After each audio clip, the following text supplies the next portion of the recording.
and welcome to MGLC, International Center of Graphic Arts.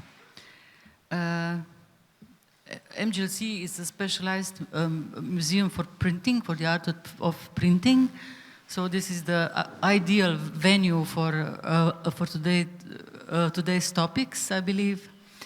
The symposium is entitled "The Cosmos on the Sheet on Paper and in a Gallery Box." I just have to say that this title is borrowed from Jarosław Lubiak's essay, one of the speakers today. And the whole symposium will center around the connection between various aspects specific to the intersection of textual and pictorial, with a special focus on the medium of artist book. Namely, the artist book remains a safe haven for experimentation and even a subversion, and still can take every possible form. The inspiration for these topics came mainly from the artistic work of Honza Zamojski, who masterfully explores the concept of verbal and visual interchangeability. Honza made a notable impact with his previous first presentation at the Biennale of Graphic Arts in Ljubljana in 2019, where he was one of the featured artists in the selection curated by Slavs and Tatars. His installation even got the Audience Award, and we were excited to take the opportunity to work with him again. And his current project in Ljubljana has evolved actually into a generous, complete package in the form of a site-specific work at MGLC, an artist book, a pop-up typography presentation at City Art Gallery, as well as accompanying display of selected Nero Edition publications. The symposium program offers an exciting insight into intersection of art, graphic design, and publishing, and I'm sure we are all eager to start. But before that, allow me to express my sincere gratitude to all the speakers for accepting our invitation. We are honored and excited to have you here with us. Special thanks goes again, of course, to Honza, and then to Nero Editions, and also to Barbara Strlev-Urnik from Mestna Galerija, City Art Gallery, for kindly hosting us. And last but not least, I am extremely grateful to MGLC amazing team, as always, today, especially to Lili Šturm for all the coordination, Karla Železnik for editing the publications. Is she here? It's not. Jasmin Martin Vodopivec for close collaboration with Honza, Dusan Doć for working with Nero, and all the others who helped with the exhibition and symposium. So now I can give the floor to Pia Prezelj, writer and journalist, who is going to moderate this event today. So please, Pia, and thank you.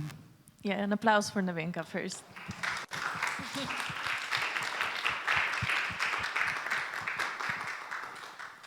Thank you once again to the director for this lovely opening address.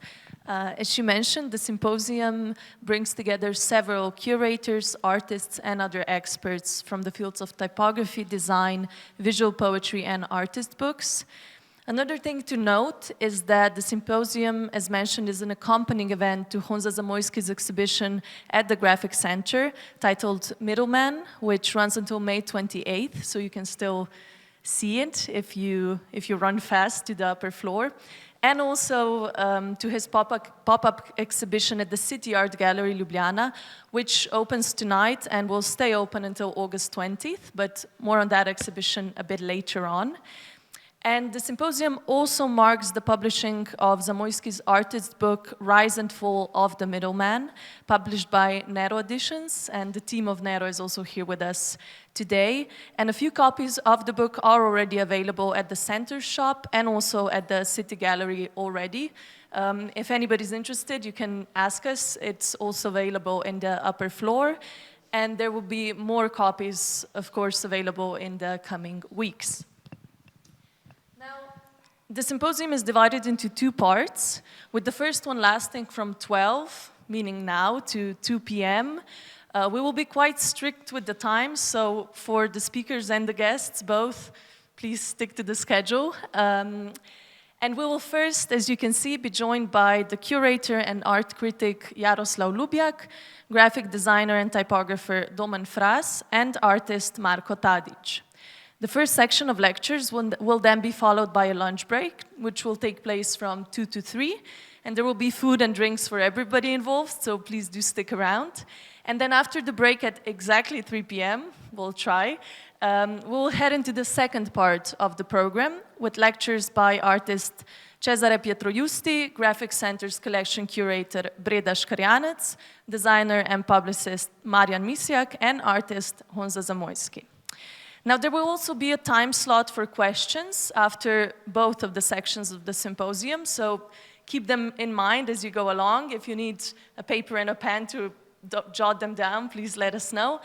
And another thing, as you can see already, the whole day will be carried out in English. If anybody needs anything to be translated, just let us know, either from or into English. Polish, I can't handle. Italian, neither, but we'll try our best. And yeah, if anybody needs anything in the meantime, just let anybody from the team know and we'll be happy to help you out. Now, as we've said, we're going to start with Jarosław Lubiak with a lecture on Honza Zamojski's Infrapolitics of Humor titled Have the Egg and Eat It Too. Jarosław Lubiak is a university lecturer, art theorist, and freelance curator. He works at the Art Academy of Szczecin, and from 2014 to 2019, he was the artistic director of Ujazdowski Castle Center for Contemporary Art in Poland. Among many other projects, he curated The Plasticity of the Planet, which is a long-term program addressing climate catastrophe, and he also curated The State of Life, Polish contemporary art within a global context at the National Art Museum in Beijing in 2015. He has also written numerous articles and edited several books and catalogs. And as a curator and art theorist, he focuses on the intersections between contemporary art, philosophy, and the social sphere, the clash of aesthetics and politics, the frictions between art institutions, political economy, and environmental crisis. And today, which I'm very excited about, he will also tell us a bit about how to make a joke with no punchline, which is also essential to Honza Zamojski's work, so let's get into it.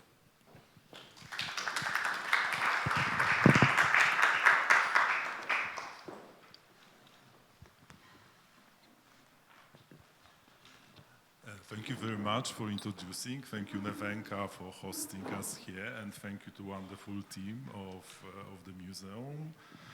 It was a pleasure to work with you on the preparation for the symposium, and thanks, of course, last but not least, to Honza for his show and provoking the whole event. So I would like to focus on the artistic dimension of his work, because I leave the graphic issues to the expert who can do it better than me. I would like to start with the basic question: why the egg that appears so often in Honza Zamojski works? It is because everything starts with it. Zamojski's work, Breakfast According to Fibonacci, is a ready-made composed of two eggs, a mark with a tea bag, an apple on a plate, a bowl of oatmeal, and a plate with toast.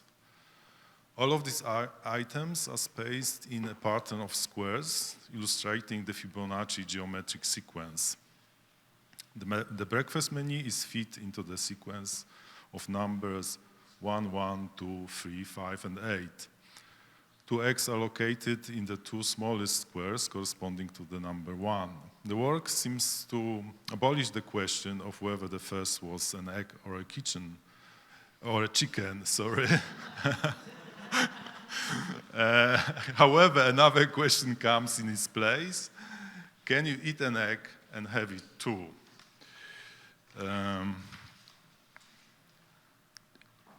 For looking at the work we've seen before, I cannot avoid association with all the acts of high modernism, which would form some ghostly and haunting tradition. I just put two examples of that, but you can find much more, or even, not to mention the oldest egg-shaped sculptures of More or Brancusi. One of the threads of this tradition is the fascination with geometry, especially the Fibonacci sequence that was treated in high modernity as a source of proportion and harmony in art and nature. And by Zamojski is treated as a tool for organizing everyday life, the immediate surrounding, and the very beginning of each day. For Zamojski, an egg is not just a form with a fascinating and puzzling geometry. It is exalted and even deified. It becomes an allegory for an idea. On the exhibition, on the Middleman exhibition, we can see on one of the drawings even this kind of holy egg that is put in the referring to the tradition of the representing of this Christian art. In 2014, 4X theory was presented in the form of an exhibition and a publication as a part of the project at the Futura Center for Contemporary Art in Prague. The publication is basically an ideographic and typographic treatise on the creative process. The starting point is the form of a hard-boiled egg cut in half along the long axis. This shape becomes an astronomical model for him, in which the yolk is the sun and the outer line is the Earth's orbit. It is a fictional moment of equating the two shapes, since the egg resembles the figure of so-called oval with a single axis of symmetry, while in fact the Earth's orbit is shaped like a regular ellipse, which is strictly speaking is not an oval. This small gesture sets in motion the entire process of fictionalization that conditions this book. The next step is to equate the astronomical egg with a model of the creative process, if we see on both diagrams. And the sunny yolk is replaced by the form resembling a shooting target with a red circle in the center surrounding by enlarging rings of yellow, blue, and black. This is the work of an artist. Around it, in an oval orbit, circles the artist. It is a perpetual cycle of approaching and moving away from the yolk, the sun, the nucleus of his practice. Artistic practice is presented on another graph as the relationship of the 4X, 4 elements of creation. Here the diagrams show the stages of the creative process. Among them appears the timeline running from top to bottom, so the cycle has a linear structure. running according to moments: boredom, curiosity, suspense, development, satisfaction, execution, disappointment, boredom, and curiosity again. It creates a kind of vicious circles, one can think. Satisfaction is the key moment where the subliminal processes of creation and rationalization that regulate the dynamics of the whole process intersect. In another chart, this axis is shown as a line placed on an astronomical egg along which the artist orbits the work, with the moment of curiosity located in the perihelion of this orbit and the satisfaction at the aphelion. Paradoxically, satisfaction, even if it is singled out as the desired result of artistic work, is the furthest from it, while the curiosity is closest to it. The 4X theory is also a reflection on the mechanisms regulating artistic practice. In the work Landscape of Your Life and How to Tell the Story, this reflection expands to become an analysis of mechanism of how the art world operates and how artists' careers are structured.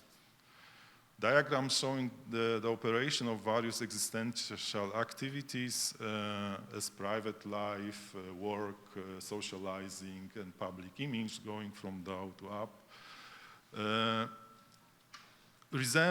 these diagrams resemble stock market graphs of fluctuating prices of products or assets. Oh, sorry. The second version of the landscape further expands the scope of analysis, no longer embracing only the artwork, but the entire social reality. Viewers are encouraged to recognize their place in the course of this existence, or the model for existence. It seems a very pessimistic diagnosis. Every life is subject to merciless mechanisms. However, the work has hilarious and carnivalesque dimensions. Viewers can put their heads in the holes and adopt any facial expression they want. It opens up the possibility of a mocking and ridiculing reaction to the limitation as discontents of social mechanics. Humor may be subversive strategy. It is challenging to address humor theoretically, since it is based on something as tough to grasp as feeling. And one work can easily visualize this difficulty. Zamojski made it together with Konrad Smoleński, and Transparent is a permanent performance where a small group of people works unhurriedly yet stubbornly on a moving treadmill. The paradox is that if the work were attributed solely to any of both artists, its meaning might change radically. If it were considered the work of Smoleński, it would take on a dramatic character. In the context of Zamojski's other works, its character becomes humorous and even comic. The mechanicality of movements, or more precisely, the mechanization of human bodies, can be something tragic when we think of it as the transformation of humans into robots. Nevertheless, it can also be humorous when we see it as an exposition of the automatisms inherent in human corporeality, or a disclosure of the extent to which we are puppets without realizing it. This second recognition would meet the central argument of Henri Bergson in his treatise, Laughter, an essay on on the meaning of the comic. Especially when he writes, quote, the attitudes, gestures, and movements of the human body are laughable in exact proportion as the body reminds us of a mere machine, end quote. The philosopher expands on his observation, likening the source of comedy into something mechanical and crusted on the living. The mechanization is accomplished through three basic modes. Repetition, and here Bergson writes, quote, "The truth is that a really living life should never repeat itself. Wherever there is a repetition or complete similarity, we always suspect some mechanism at work behind the living," end quote. The other mode is inversion, involving a change into the opposite, topsy-turvydom, and reciprocal interference of series, simultaneous belonging to completely separate and independent categories. And here the example may be playing out the metaphorical and literal meaning of words in the same time. All the three modes consist in looking upon life, that's the quotation from Bergson again, as a repeating mechanism with reversible action and interchangeable parts. Actual life is comedy just so far as it produces in a natural fashion actions of the same kind. Consequently, just so far as it forgets itself, for were it always on alert, it would be ever-changing continuity, irreversible progress, undivided unity, end quote. In Bergson analysis, the modes of mechanization are the same as the tricks used to produce the effect of comedy. Humor is released when revealing the modes, when they are revealed, the modes in which life denies its vitality by falling into automatisms. And the modes recognized by Bergson can be found everywhere, actually, in Zamojski's work. He creates words through repetition, inversion, and interference. We can see it also on the Middleman exhibition here. For instance, when the mock-up made by the artist repeats the gallery, and then the show actually repeats the mock-up. Also, I think his most often used element of doubling also employs this kind of repetition and inversion and interference.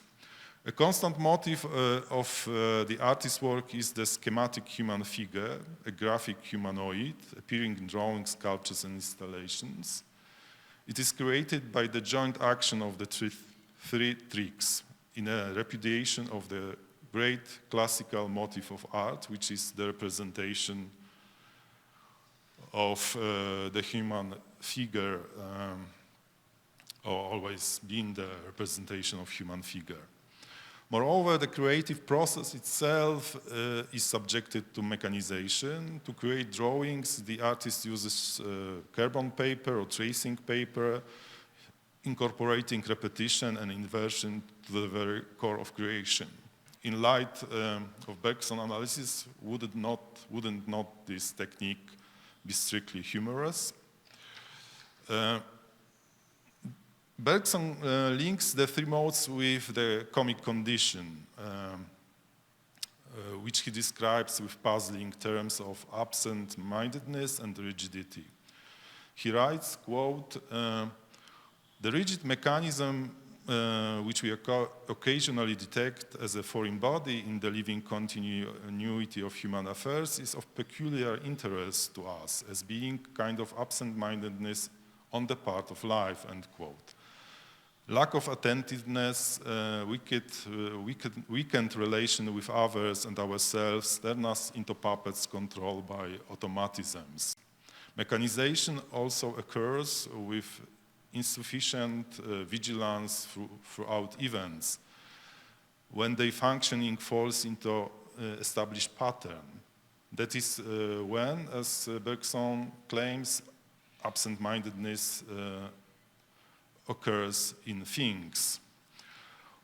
When the operation of the world falls into mechanicality, another aspect appears, rigidity, that clashes with the inner suppleness of life and opposes its variability. It manifests itself in empty ceremonies and rituals, in the puffiness and pomposity of behavior and in heartlessness of social regulations, setting itself up for a law of nature. Both absent-mindedness and rigidity are manifestation of unsociability with which comedy struggles. And laughter is corrective to it. It is a social gesture that singles out and represses special kind of absent-mindedness in men and in events. Humor, then, is a tool that reveals this manifestation and makes it possible to correct the causes in order to re-socialize the world. Such a practice of laughter constitutes the specific infrapolitics of humor in Zamojski. The very term was coined by James Scott and then adopted by Slavs and Tatars on the occasion of the Crack Up and Crack Down exhibition they curated as a part of the 33rd Graphic Arts Biennial in Ljubljana. The exhibition focused on the relationship between art and satire, including especially that of political nature, and particularly it focused also on the resistance of graphic arts in the service of satire. Scott employs the term of in infrapolitics, quote, to designate a wide variety of low-profile forms of resistance that dare not speak in their own name, end of quotation.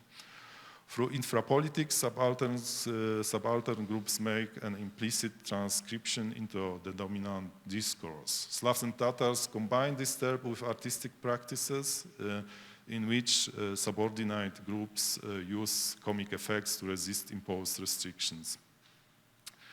The collective invited also, as what mentions before, Honza Zamojski to participate in the show, detecting these aspects in his works. For the lack of time, I would like to briefly present the core mechanism of this of Zamojski's infrapolitics of humor. It confronts, in my opinion, first of all, the absent-mindedness and rigidity that characterizes the functioning of art. It discloses the growing also unsociability of the art world.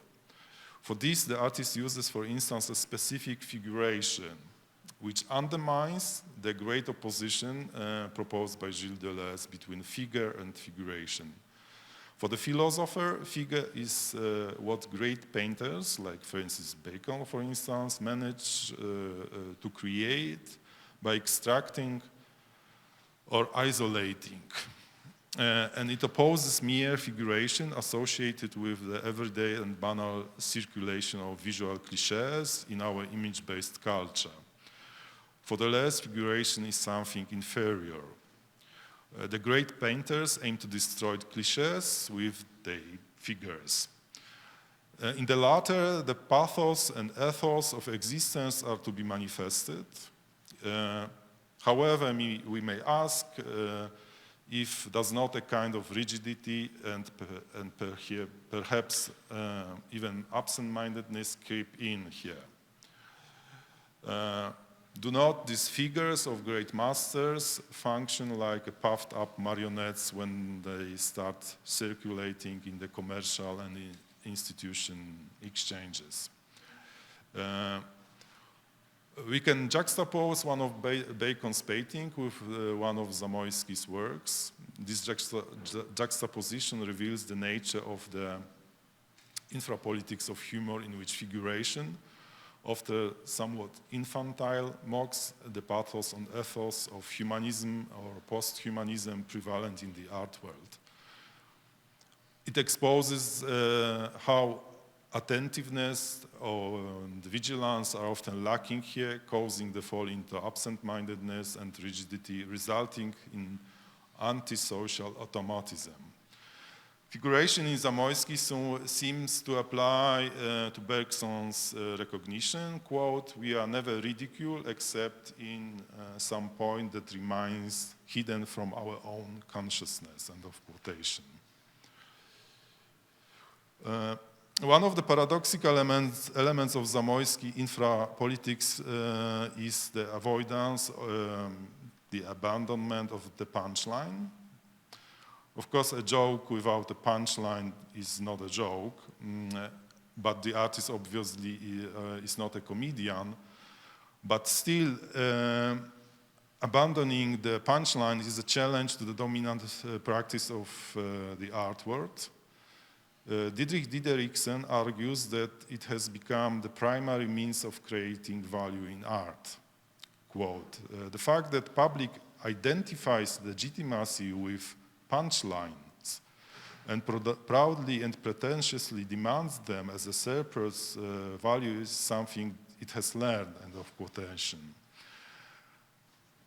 And it results from the fact that a coalition of vulgar avant-garde museum educators and witty artists has brought into the world the idea, which is not entirely new, that since Duchamp, the goal of art has been to deliver a punchline. That one crucial maneuver, that little extra inspiration, says Dideriksen. He also noted that Salvador Dalí and Martin Kippenberger tended to drag out and delay or refuse to deliver punchlines. The need to formulate it, therefore, can be understood as one of the essential automatism of the art world, a pivotal moment of its rigidity.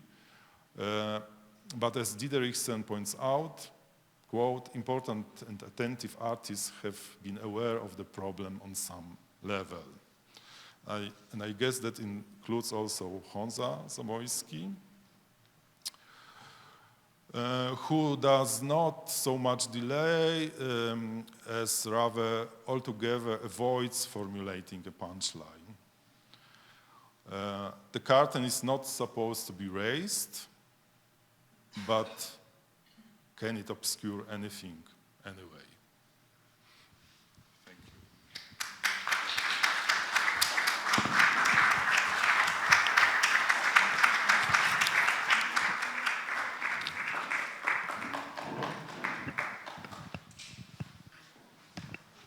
Thank you so much, Jarosław, and also for sticking to the time. It's a good example. Right, we're going to move on to Domen Fras with the lecture entitled Microcosm of Slovenian Typographical Practice. Now, Domen Fras, who's going to take some time to set this up so we can do this slowly, is a graphic designer and typographer.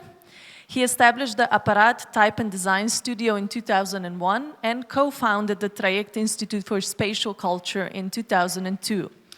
During the 2 decades of intensive design practice, he has worked on numerous public and cultural projects in various mediums, combining architecture, graphic design, and typography, several of which have brought him awards. The results of his approaches and concepts in design have been presented in an exhibition and published in the book Back Up Close in 2019. He is a professor of visual communications design at the Academy of Fine Arts and Design of the University of Ljubljana. And besides teaching, he organizes international summer schools and leads a variety of workshops.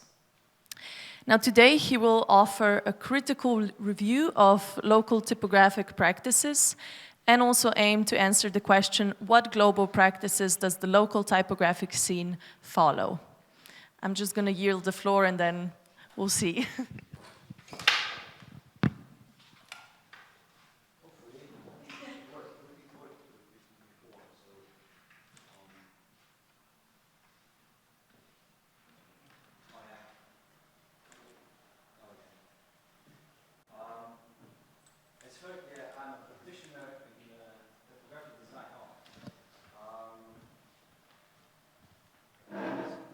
Can you hear me? Yeah, good. Or can you help me switch? Okay. Thank you for having me here. Thank you for introduction.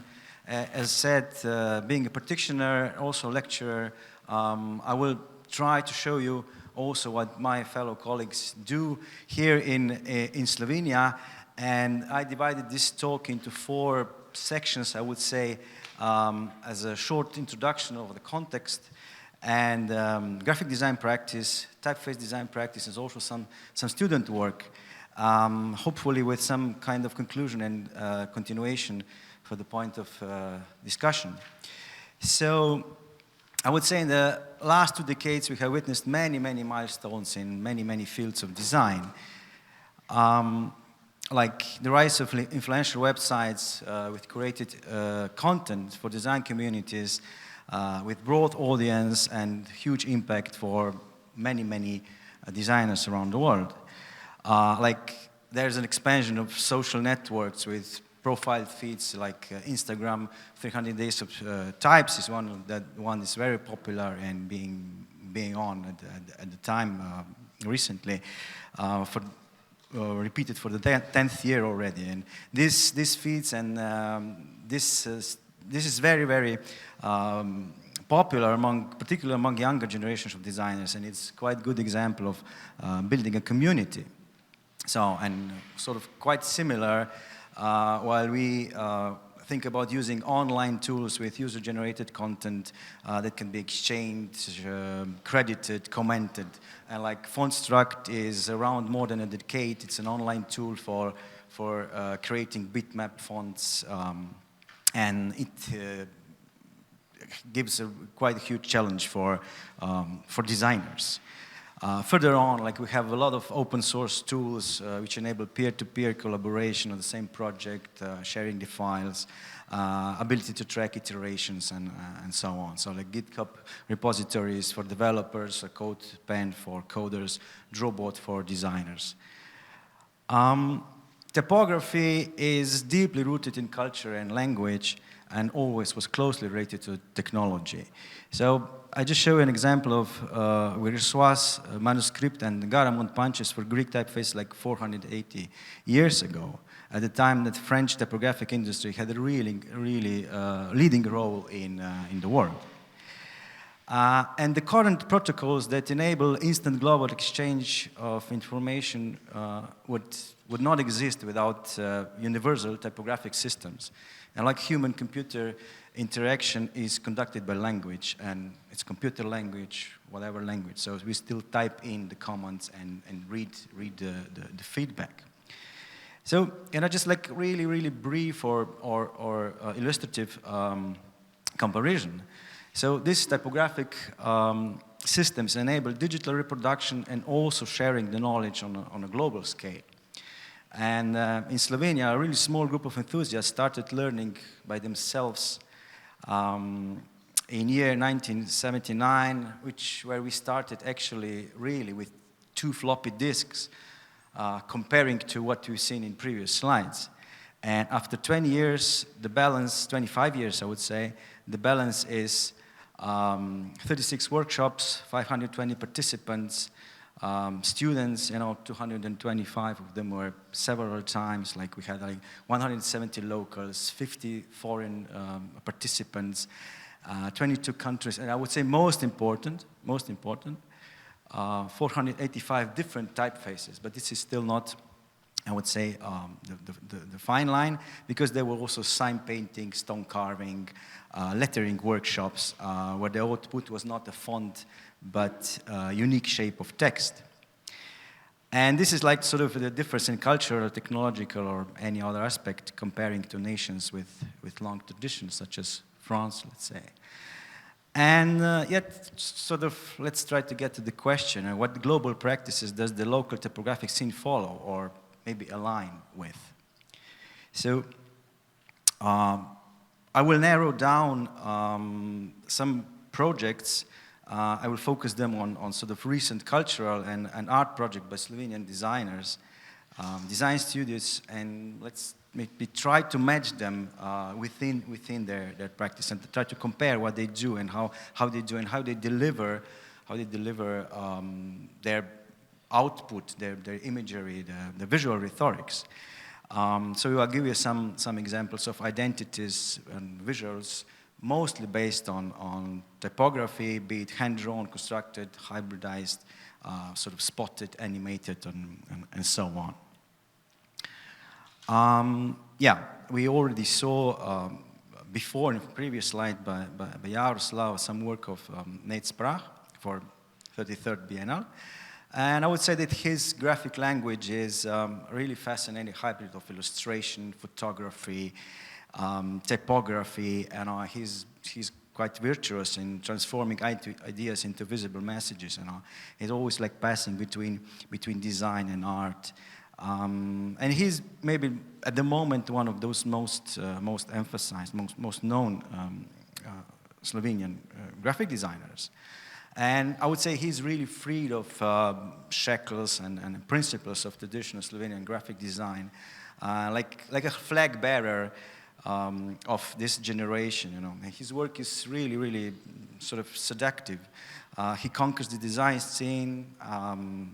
It's like a smell of future in his work. But we should know that there is a lot of structural and also rational approach behind the surface, but anyway, his type as image is very powerful. Getting further on, we have Zoran Pungarčar here. He collaborates with Look Back and Love Books, independent foundry or editorial, and also is a member of Collective Riso Paradiso. And his work also balances between art and design, and I would say, like his visual rhetoric is sort of flat modularity with some added elements.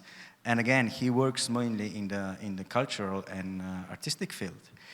And this is good example of his design. Like sort of we have this kind of counter aesthetics, combining pixels and serif type. Serif type is the one that has these little feet at the stems.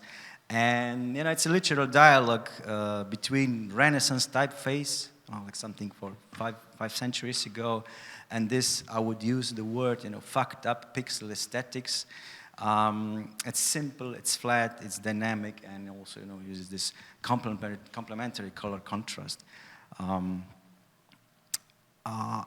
So next one is again a really sort of very powerful studio with a lot of impact, quite present in visual communication in Slovenia. It's called Studio Ljudje, and this is an example of their visual rhetoric, which is created on a concept of typographical scale, where we have a really large image and then a text, and this also we might call a bit of a trend. So we will see some studios that do also sort of similar approach. And what we have here is a combination of image in the background. The image is crowdsourced, and text in the front. So X represents 10 in Roman coding, because it was the 10th biennial of Slovene visual communication, called Brumen. And Ljudje, they invited creatives to feed them with their interpretation of X, and they place it in the background. So the foreground type is set solid, and it's perfectly tight. So we have like black and white with purple accent. And what I would like to emphasize here is there's identity without the logotype. So actually, basically, the whole system of combining these elements is very, I'd say, powerful again, and presents consistent rhetoric. But I would say it's sort of quite ordinary these days if we compare this to some other practices, not, let's say, out of Slovenia. And talking about typographical scale, we can also spot it here.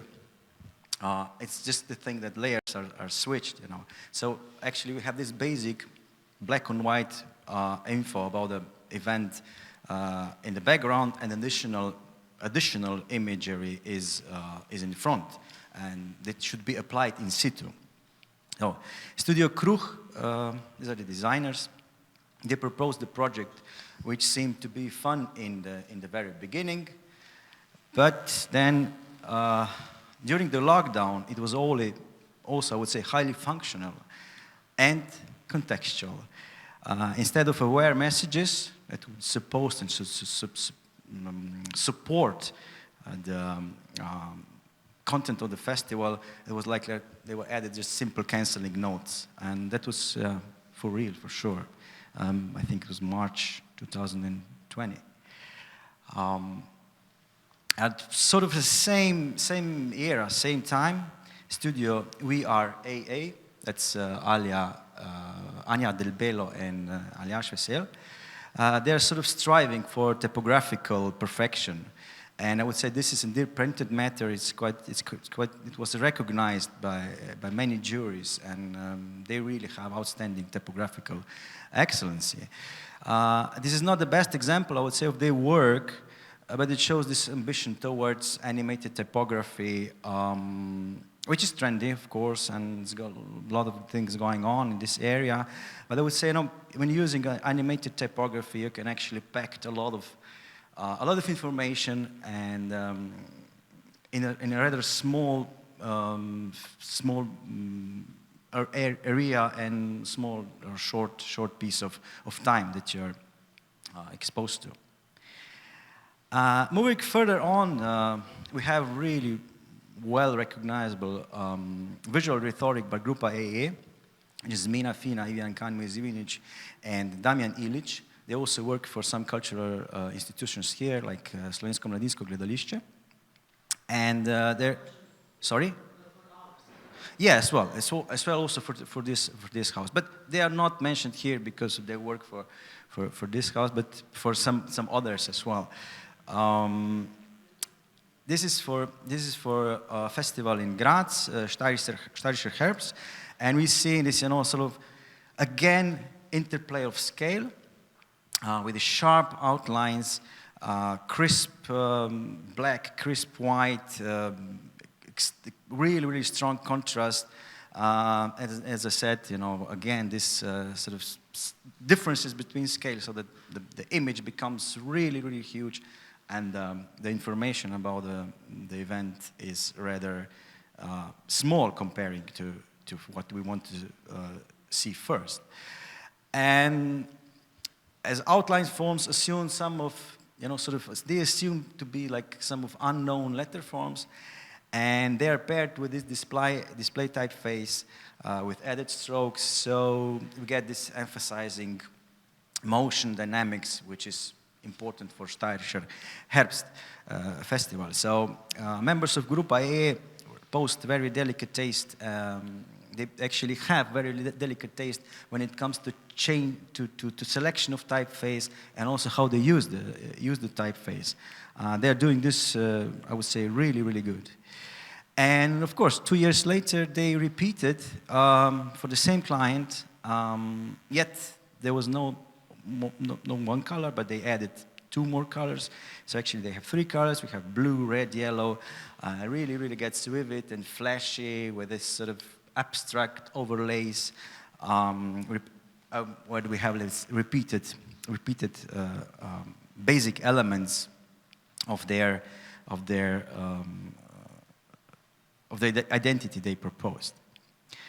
And finally, I would say in this part, when we deal with identities for cultural projects, this is the one that relies strongly on a custom typeface. We have a variable font for Cucarna, and this is a rare example of, I would say, commissioned typeface in this years. So we have 2 designers here, as far as I'm concerned, Aydin Basic and Mitja Miklaučić. Aydin is here today as well with us. And I hope, you know, this might tell sort of the bright future of this kind of collaboration. So typeface designers, graphic designers, putting identities together. Again, there is no logo, but there's this strong and powerful typeface, which is variable font, and it's changing dimensions, elements, weight, proportions, and everything rest is based on really pragmatic secondary typeface, Times New Roman, supported in the grid. I would say very basic in this side and very predictable, but also a really good example of how you can actually achieve visual identity for an institution like that. So when we're talking about typefaces and typeface design, about custom typefaces, that leads us a bit to also to the typeface design practice, which is maybe more focused on really on micro level, not so much on macro level. And I will show you just a couple of independent type foundries and what they do. There are also more, but I decided to show you Flecha type. It's a small and playful independent foundry studio founded by Teja Smrekar and Mitja Miklaučić. And they have these retail fonts in many layers in order to achieve sort of diversity when using them. Of course, this is their promo material, but anyway, from that out we can see, that using their typefaces offers us there's really numerous combinations. And this is very thoughtful. It's really precisely engineered, and it's well done. And it's also connected very, very much with technology. Like Teja Smrekar and Mitja Miklaučić, they both studied at typeface design at Reading University. So what we see here is like, the trick on the right-hand side is typeface combined with different pieces and set on the 3 different layers, so you can actually change the layer, change the color, and so on. Unfortunately, this is just a side business beside their work and family. But hopefully, I think they will develop some more in the future. Here's a more profound approach by Type Salon. Universal Sans is a typeface family, by Alia Herlach, and it's a modern humanist sans with some scent of local tradition. We can also call it Slovene. At the slide or image down right, we can see some letter forms that might call local, traditional, and they might, do this typeface just, might be distinctive to what we know as conventional in sans serif typefaces. It's been designed or planned as a typeface for really broad use, and it's also tested in the real environment. And it started as a part of identity project for University of Ljubljana in 2019, and it also reached some of institutions by now. So some members of University of Ljubljana already use them for their different applications, different conveying texts. And I want to say now that some practice of our students, particularly when I talk about teaching typography and typeface design, is what is important for students and future practitioners is that they know how type works on micro level, and this is essential when they use it on macro level. So if you know how to put things, put little drawings into glyphs and into a font, then you can actually also understand how to do this on macro level when you're dealing with identities, with systems and so on. Let me see. Okay, this is This is the proposal of Chert Mate, which is called Ogel Multi-Case Vary. And it was proposed for Transform Action Festival, I think it was 2019 or something, as a leading identity element. It can literally transform in action, you know, so from uppercase to lowercase, front and back, with two extremum in contrast, so you can have these tiny counter shapes, and uppercase goes up, lowercase goes down. And you know, this is really amazing work, as we should know that every single node has to be connected, very well engineered, and this is not an example of animation that would be done in programs for animation, but it's actually a variable font which is then programmed to appear like that. So this is at the right-hand side. We already have a design space from 4 masters, and this is how it interpolates for every single character or every single glyph in a font. It's, you know, but just this side project, not even a diploma or something like that. Strahin and Jovanovic started, you know, joining an elective course and developing this connecting shapes, which ended in a really beautiful forms inspired by Orthodox architectural forms. So we have some Latin examples up to 3-dimensional Cyrillical forms. This is also his let's say visual language is a lot into this 3D computer-generated programmed language. Going on next, we have Žiga Anderlić. This is a nice story behind his education path. In the very beginning, he was a photography student, not really sort of satisfied with his work, moved into a field of graphic design, and then he did an Erasmus exchange in Halle. And it was good that he changed the cultural, also the national environment. And what is my type is actually it's his reply onto the brief he got at Halle. So he designed typeface for every single fellow student. Like there was 15 or 16 students in his class, and from he briefed himself like with parameters and designed for, as you can see, typefaces presenting every single student of his class. And now finally, not defended yet, but work to show is diploma by Rok Ivko Kranjc.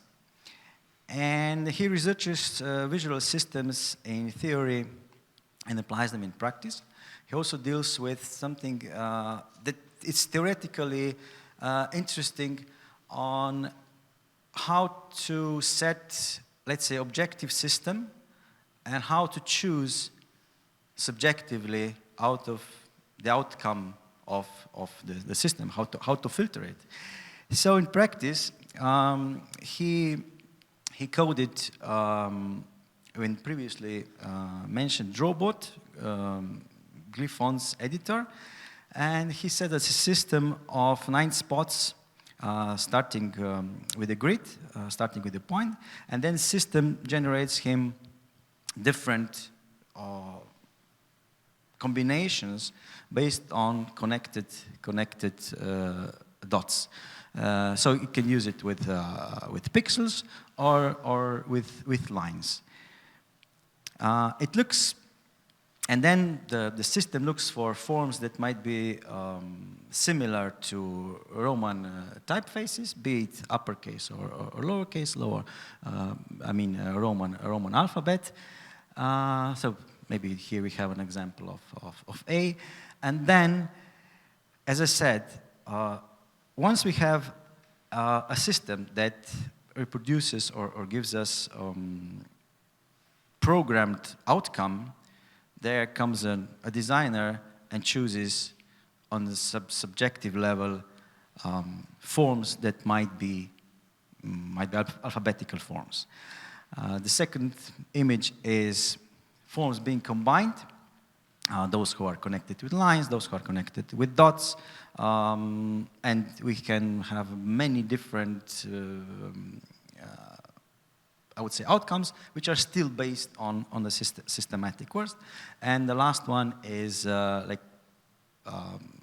break down 5 different types of, 5 different variations of this typeface family that is called an alphabet.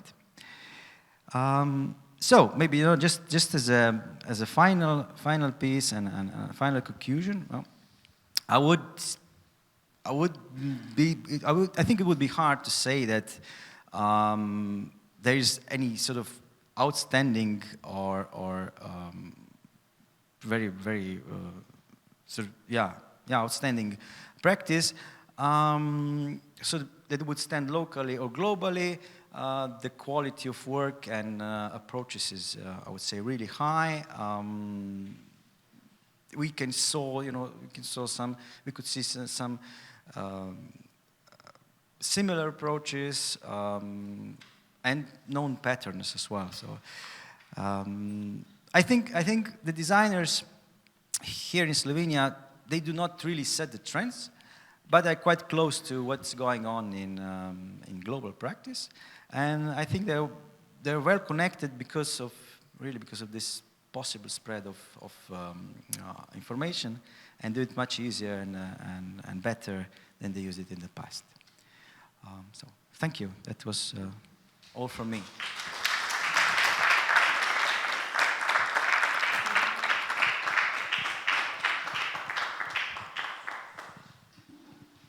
Okay, so we're moving on to the last speaker for this section of the symposium, Marko Tadić, who will speak to us about artist books.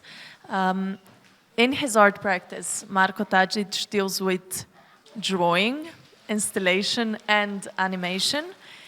He has received numerous art awards and has participated in many residency programs, including Helsinki, New York, Los Angeles, and Vienna.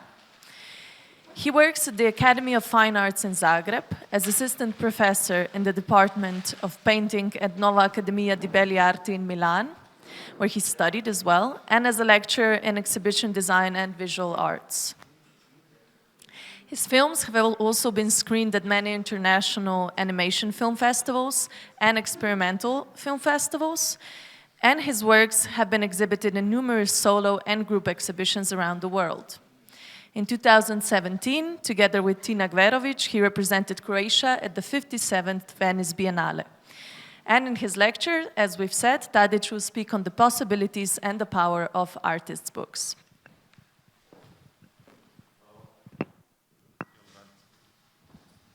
Hello, can you? Okay. To break the pattern a little bit, I will talk about myself now and my work. Which is quite selfish, but one has to do it. So I will talk purely about my practice and how it came to be.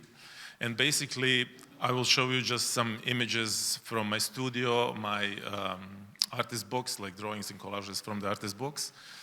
And then in the end, the installations that came to be from the sketches.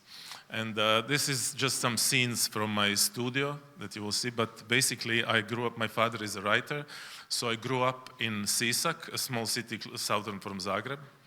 And I grew up in this weird library, parents always fighting like, no more books, please, everything is full of dust, please, no more books. And while growing up, the war came, and Sisak, where I grew up, was on the border where the fighting was happening. So I was kind of like traveling back and forth to Zagreb and back. And just immediately as the war ended, I came back home. Actually, during the war, I came back home. And right next to where I lived is an ice skate rink, like a huge ice skate rink with the folk dancing, palast, building. And they threw everything that was labeled Yugoslavian. And being a folk company, they were giving like tons of official like gifts, books, medals, everything, you know. And it just ended up in the street, you know, like completely like garbage, you know. And there I found many books, you know, and these like really expensive and special books. Like one of my favorite ones later that came to be is wooden churches of Ukraine and Russia, you know. And this was like a huge, you know, edition of this book that I used to eat on, you know, in front of a TV. You know, I was just sitting and eating on the book. Later on, I started to make drawings on it, you know. I just kind of like really used my favorite book, you know. And also there are other books that I used to kind of like leaf through, you know, because this is like really nice art history, ethnographical books that were thrown away only because at the first page there was a stamp, you know, like comrades, welcome, you know, something to Yugoslavia, you know, so it's bad. And so I started to use books in an unconventional way, you know, not thinking about it. You know, I ate on books. And so basically this is something that was written almost in my DNA as an artist, you know, later when I came to practice books, you know. And these are some scenes from my studio. I cannot say I work with artist books exclusively, you know. This is like just a part of my practice. But I studied philosophy and sociology before I studied art.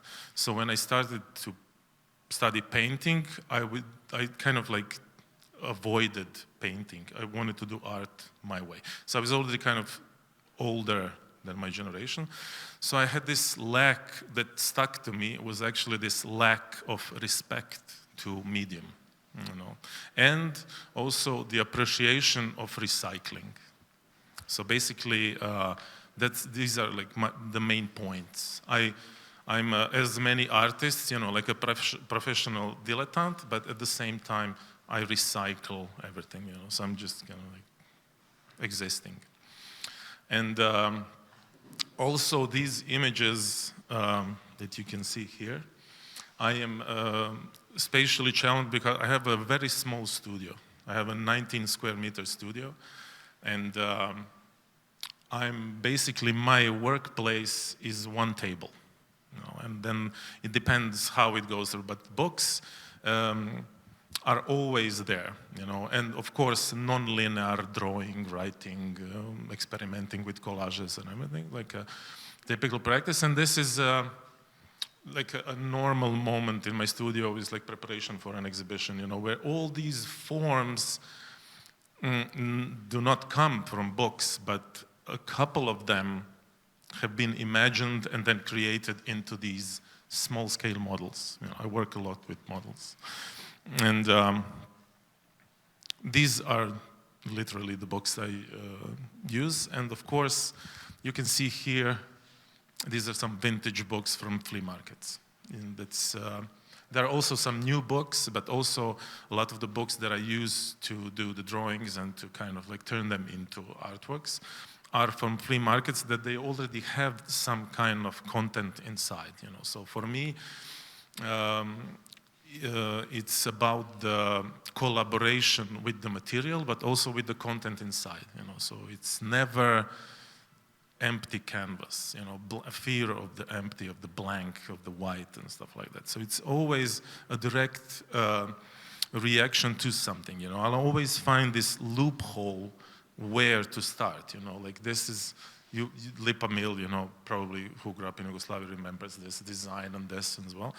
So when you open it, you just continue, you know, it's not as if like you have to start anew, you just continue your reaction. And then the other side of the medal is, people ask me a lot because I work a lot with also archives, with like photographical archives, audio archives, is when I have like an animation in which I include some photos from the archive, I cut them you know, I'd etch away the surface of the photo, and they tell me like, oh, wow, you destroyed the image, you know, it doesn't exist anymore. And but the point is that it's been sublimed back into art, because all the objects that I found are from flea markets and trash, you know, and that's the basis of my practice later on, is this revision of the past, you know, of a local past in my case. And these are some interventions that you can see, like how it goes from like images, some text, to drawing and collage. But basically for me, all these images and all these found objects are just pure material, you know, that I can work on. And flea markets in Croatia and Serbia are really hardcore, you know, and there you can find a lot of stuff that I can use, and many artists that can use as well. And it tells a lot about our future, present, and past, you know, and this is what I deal with, you know. And here we have like a simple postcards and stuff, but I'm showing you this so you can see my kind of field of interest, you know. My field of work is collage, animation, sound, whatever, but my field of interest is architecture, you know. And my father once told me, like, you should unite those two as soon as possible, so it will be more fun, you know. Like, I want to dance, but I do math, you know, so you should unite those two, and that's what I did. So I have no idea like how architecture works, you know, but I'm so amazed by what it does, you know, how it works. And growing up, as I said, during the war, I grew up in Yugoslavia. I was a teen in Croatia, you know, so it's like some really core stuff was happening to all of us, you know. And then later on, everything that was labeled Yugoslavian, or everything from the 90s before, was bad. You know, it did not exist. And then I came to all these flea markets looking for stuff, and I found a few archives that were thrown in trash, and they had these like weird drawings of architecture, you know, something like very futuristical, very, you know, that I saw only in movies, you know, like Blade Runner and stuff like that. And I went into the research, and I found out that this architect, the archive that I found, his name is Wojciech Delfin, and he used to be a famous editor and architect, editor of the first biggest magazine on architecture called Arhitektura in Yugoslavia. And he created as well, in these images that I found, were 10 images of this kind of like cryptic circular building, you know, just like photos of models in the old format, you know. All the photos were like 10 by 5, like really like small scale. And I did the research, and I found out, you know, he's like a famous guy, you know. He's like a famous architect, you know. He has buildings built, you know, in Split, and he was from Split, from the coast. And the images that I had were actually the images of his model called the Hydroid, which was supposed to be a floating city on the sea. You know, it started off like as a gas station on the sea for yachts, but also he imagined this whole, you know, utopian kind of like neighborhood floating on the sea, you know, and I had it from the trash. Of course, the biggest part of this archive was personal photos, you know, like seaside, him, dog, wife, and which is also telling a lot, you know. So my question was like, how is it possible for something like this, you know, like this precious material, you know, proof of life and everything, to end up, I bought it for, I think it was like €5. It was like an IKEA bag full of images of the passports, everything was inside, you know. And this was only the first archive that I got. So there's plenty more. And then basically, it talked about our transition from Yugoslavia to Croatia and everything, you know, like how we canceled, all of us, how we canceled this part of our history, you know. And so what I was doing, I was like rewriting, you know, I was bringing back all this material, all these ideas, you know.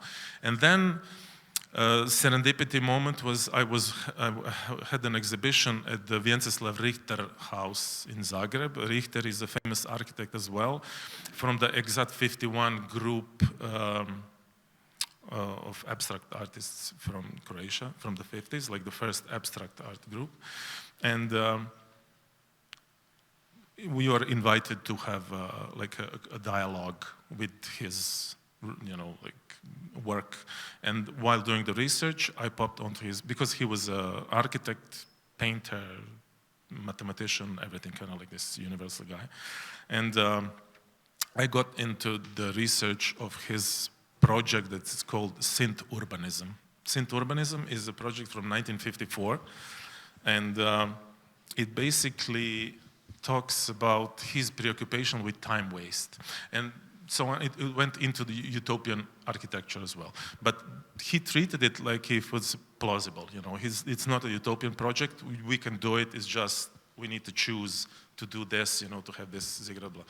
And so I had these two projects of utopian architecture, one institutionalized by the Museum of Contemporary Art in Zagreb, and the other trash, you know, like thrown in trash. I found it, nobody wanted it. You know. And then I started to work with this material, but following the advice of my father, you know, I tried to unite everything together. So I was teaching about it, I was working with the material, and also experimenting at the same time with animation, sound, drawing, everything together, you know. And what I came to discover is that utopian architecture is one of the best subjects to study because it includes everything, you know. It goes from urbanism to personal, it goes to architecture, form, art, everything, you know. And the way I had really good examples from Wojtek Delfin and Richter, where you had their methods that you can follow, you know. How to imagine a better world, you know, like you had this trigger, you know, for Wojtek Delfin, it was the sea, living at the sea, you know, and for Richter, it was time waste. He didn't want to lose any time commuting, that today it's hell, you know, from coming to Ljubljana now is like for an hour on the highway. Yeah. And he wanted to solve that problem by creating this huge ziggurat that would house 10,000 people, and you would live and work in the same place, you know. You would live and work, and it would circulate, you know, because it would follow the sun. So these are all the same principles that we have today in sustainable architecture and everything. These are like universal stuff. And so I started to work with the utopian architecture. And my method is actually to do everything and nothing. And basically, I was just sitting for days on and years now, imagining this world. You know, I would go from these kind of like collages, and I would go like in their archives, you know, I would do my drawings of these like new shapes and forms and new worlds, you know. And, but I will go, I use the method of Richter, because in his works you have the micro and the macro, you know. He imagined the world, this world is in, you know, this city and this building and everything. But when you dive in, he planned where the phone is, you know, where the TV goes, where everything. So the amount of dedication to this vision is absurd, you know. And I followed this method, you know. So in order to kind of like reinterpret and tell my own story through this visual language, you know, I went through details, you know. And this is something that also probably psychologically suits my work, you know, my persona. Yeah? So in these books, I would just constantly experiment. These are completely non-linear books, non-narrative, you know, but at the same time, it's as if you are presented by this like weird rebus, you know, like weird kind of like cryptic thing that you need to read, you know. And also, I studied philosophy before, you know, the art and the painting. I know the world of ideas. You know, I've read about the world of ideas, and I know it exists. So basically, this is nothing owned by me. You know, this is just like interpretations, one of many interpretations. And this is something that I really like while exhibiting my works, is the reading of other people, you know, how they see it, what they get from it, and how they perceive these works, you know. Many experiments with the materials, and also visually, like eating on a book, I have no problem with destroying a book, you know, because all my archive, and I have a huge archive, is flea market and trash. You know, I just buy old books, I find old books, and in order to recycle, you know, I use them in the way I think suitable, you know, and that is kind of like sublimation of the narrative that I'm trying to tell. You know? Many of these images, this is the method I said that I use, is the etching, it's photograttage. So it's in a way visually kind of interesting that you etch away in the body of the photograph, but at the same time, it's kind of like scarring the photo and giving it its final form, because after this, it can only be cut and thrown into the garbage, so it can only go back to where it came from. You know? And in this archive, there's a lot of old magazines, images, but also sound. I have a sound archive from the 60s and the 70s of the radio shows from that period of Yugoslavia, you know, like news and everything. And my favorite one is a 6-hour tape of radio program unedited. You know, it's like 6 hours of time machine. You know? And then basically at the opening of this exhibition, we had this sound playing in the back, and it's like full of all these like, not turbo folk, but kind of like folk music meets like some kind of Elvis Presley style with the news from Yugoslavia and everything. So when you are inside, it's kind of like a Gesamtkunstwerk. You are in a time capsule reading about the architecture through all these kind of details, trying to interpret and to kind of like recognize your own vision of this world. You know? And yeah. Just let me see here. And of course, the final part of this would be the presentation, you know, how to present the books. I had many exhibitions with books, and it's always a problem. You know, it's never, like, no solution is good. You know, PDF, scans, white gloves, you know, it's always a problem.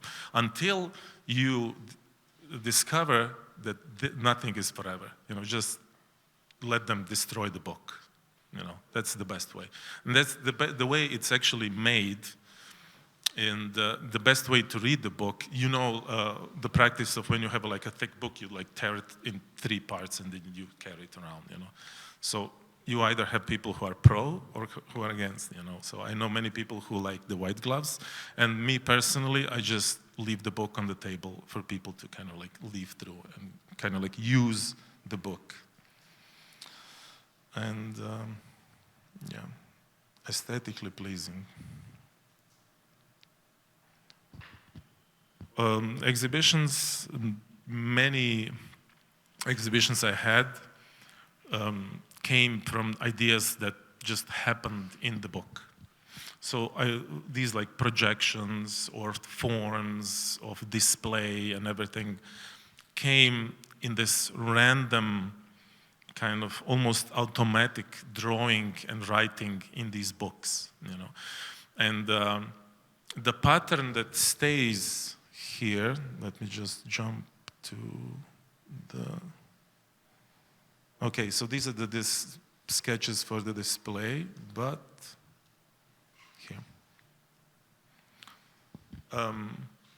What stays the same as in books is the narrative mode of the work, of the whole installation. So everything is to be read, like you go in and you kind of like, you try to read the details. Of course, you have your own narrative, but it's inside these forms and all this content that's inside the space is to be read, So basically everything here becomes this like book by other means, like content in means, like film by other means, where you have like the from comic books and everything. So here everything is to be read.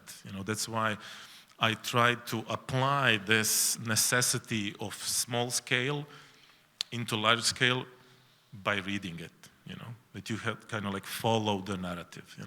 And here we have, again, the preoccupation of the utopian architecture is these models are like large, small-scale models of museums and of cities, of my visions of how a museum or a gallery space should be, what it should house.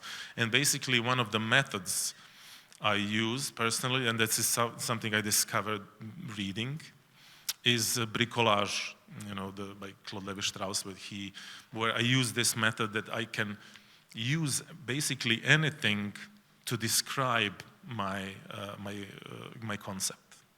And so this is actually a museum of contemporary art with this huge garden. This is like a garden with, and many of these objects were made by me, but also half of it were bought at Bauhaus, these like plastic boxes and some kind of like objects that I use and I give them a temporary meaning in order to tell a story. And this is a method that I came to really appreciate with the necessity of my way of production of artworks. So I have went from collecting into archive to collecting archives and then creating this abstract archive myself that I need to exhibit. And the way how I do it is I have two methods, and that's the rhythm analysis by Lefebvre and also bricolage. And these are my methods that help me give some kind of logic to my own archive and work. And so this is the Museum of Contemporary Art in Rijeka. That is what it's supposed to be like, what it's supposed to look like. And this is the installation.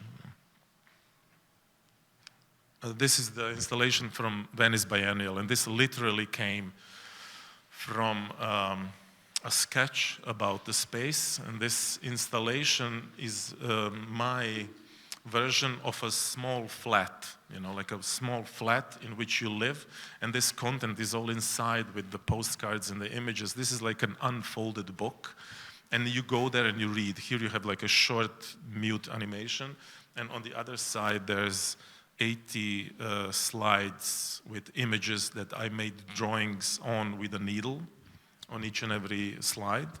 And so the drawings and the images are kind of like placed directly into the space and time of the image. And of course, this whole piece is dedicated on, is based on the archive of Wojciech Delfin, of the architect from Split. And all the interventions and everything are made on the original photos and on the slides. And basically, when I say an unfolded book, is that you have, like here were the images here on the back, this other side had the projection on the slide. So basically, in order to kind of like perceive and see the work, you need to like go around and, like kind of read the work, see this, read this visual language in order to pick up some details that you kind of have. And of course, the many drawings made in these books came to be materialized in these small-scale models, which are kind of like a three-dimensional drawings as well. This is another exhibition that we had in Zagreb, with Istvan Huzjan, a Slovenian artist, Anna Hušman, artist from Croatia, where my only work was like, I did the display for their work. And this was extremely interesting because all the images and all the sketches I did based on the dialogue with the two of them. So my only mission here is to actually do these very small scale drawings inside, like sketches in an artist's book. And the materialization of this became this kind of like very aestheticized exhibition, you know, in a very nice space. And thank you very much. That was it. I'm told just to...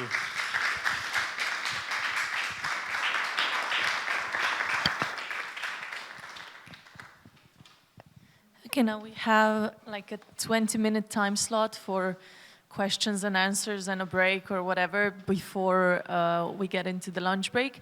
Does anybody have any questions or, yeah?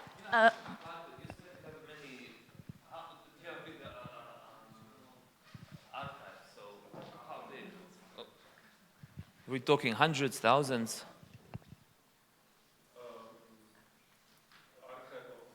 Images, books, yeah, it's like, it's sick. Yeah, it's like thousands now. Yeah. And it's growing. Plus, no, this is just my works plus the archives, so it's like probably tens of thousands, yeah. So how much dust do you have? I have asthma caused by the dust, so yeah. No, yeah. It's like a Wunderkammer. I don't want to sound pretentious, but really being very small, my studio, and filled with all this stuff, like everybody is like, you are not normal, you know, like, but for me, everything is material, you know, so all this like audio collection, you know, like documentary shows from 60s radio about islands in Croatia, you know, like from ethnographical and sociological point of view, like why are the young leaving, you know, and the show is from 60s. So this is like very precious material, and when you work with that in the context that I work with like, you know, like urbanization, society, Zagreb, like what it used to be, what it might be like, this is very precious. And plus, it's trash, you know. I have open hands, I can do whatever I want. Yeah. Can you still find some Yugoslavia stuff, or is it already gone? Now it depends. Like you have to go really early in the morning and to find like the good stuff. But the pattern that is the same is when you have an archive of like artist, architect, something, you know, is the most valuable stuff are the drawings and the collages. That goes first. And what's least value is what's most value for us, is like the personal. That's why in this IKEA bag were like 19% personal images of him and his wife and dog, and the passports, and just a few images of this utopian project, and the rest was everything. So basically this had no value. And so this is also very significant for our society we live in, you know, so, yeah. Okay, I can see you're already on your toes to go get some fresh air.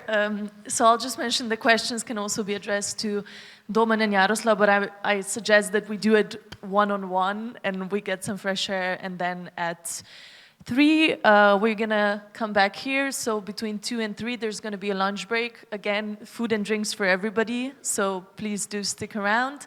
And then just make sure to be here a bit before 3 so that we can actually start sharp. And then we'll head into the second part of the program.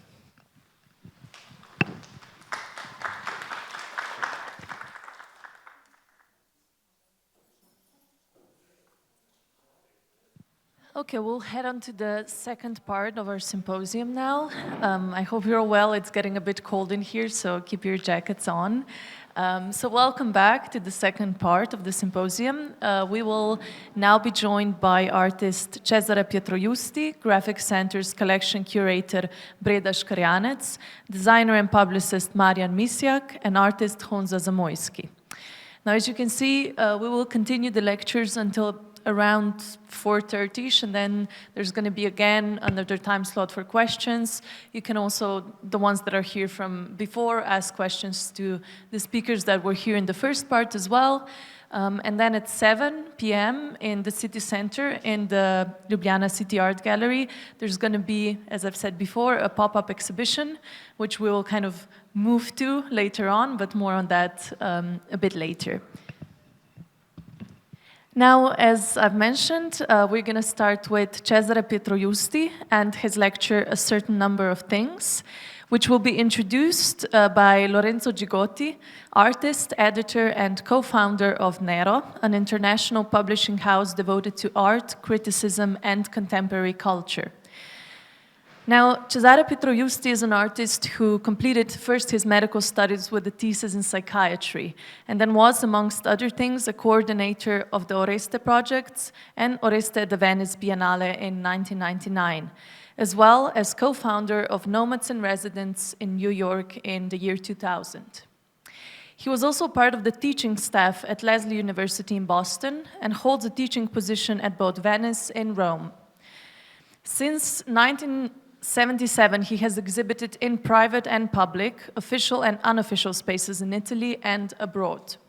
In recent years, his work has focused mainly on the theme of exchange and the paradoxes that can arise in the folds of economic systems and orders. Now, tracing the genesis of the publication Un certo numero di cose by Nero, which I'm going to hand out to you, and then you can browse through a couple of copies that we have. They're in Italian, but there's an English translation next to it, so you can, if you'll need like an additional translation or an additional copy, there's a PDF available, right, as well, so let us know. But Cesare Pietroiusti will start a conversation about his biography and his artistic practice. But first, a short introduction.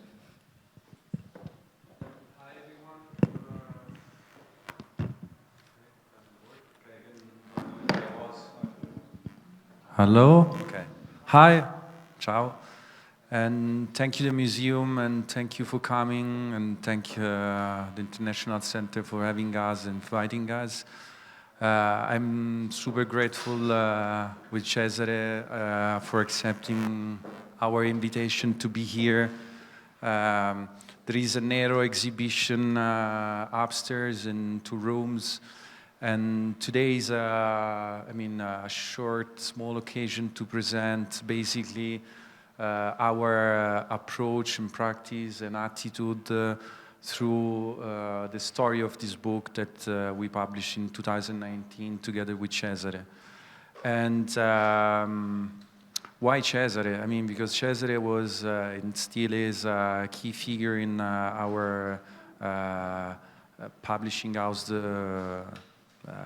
story and development. He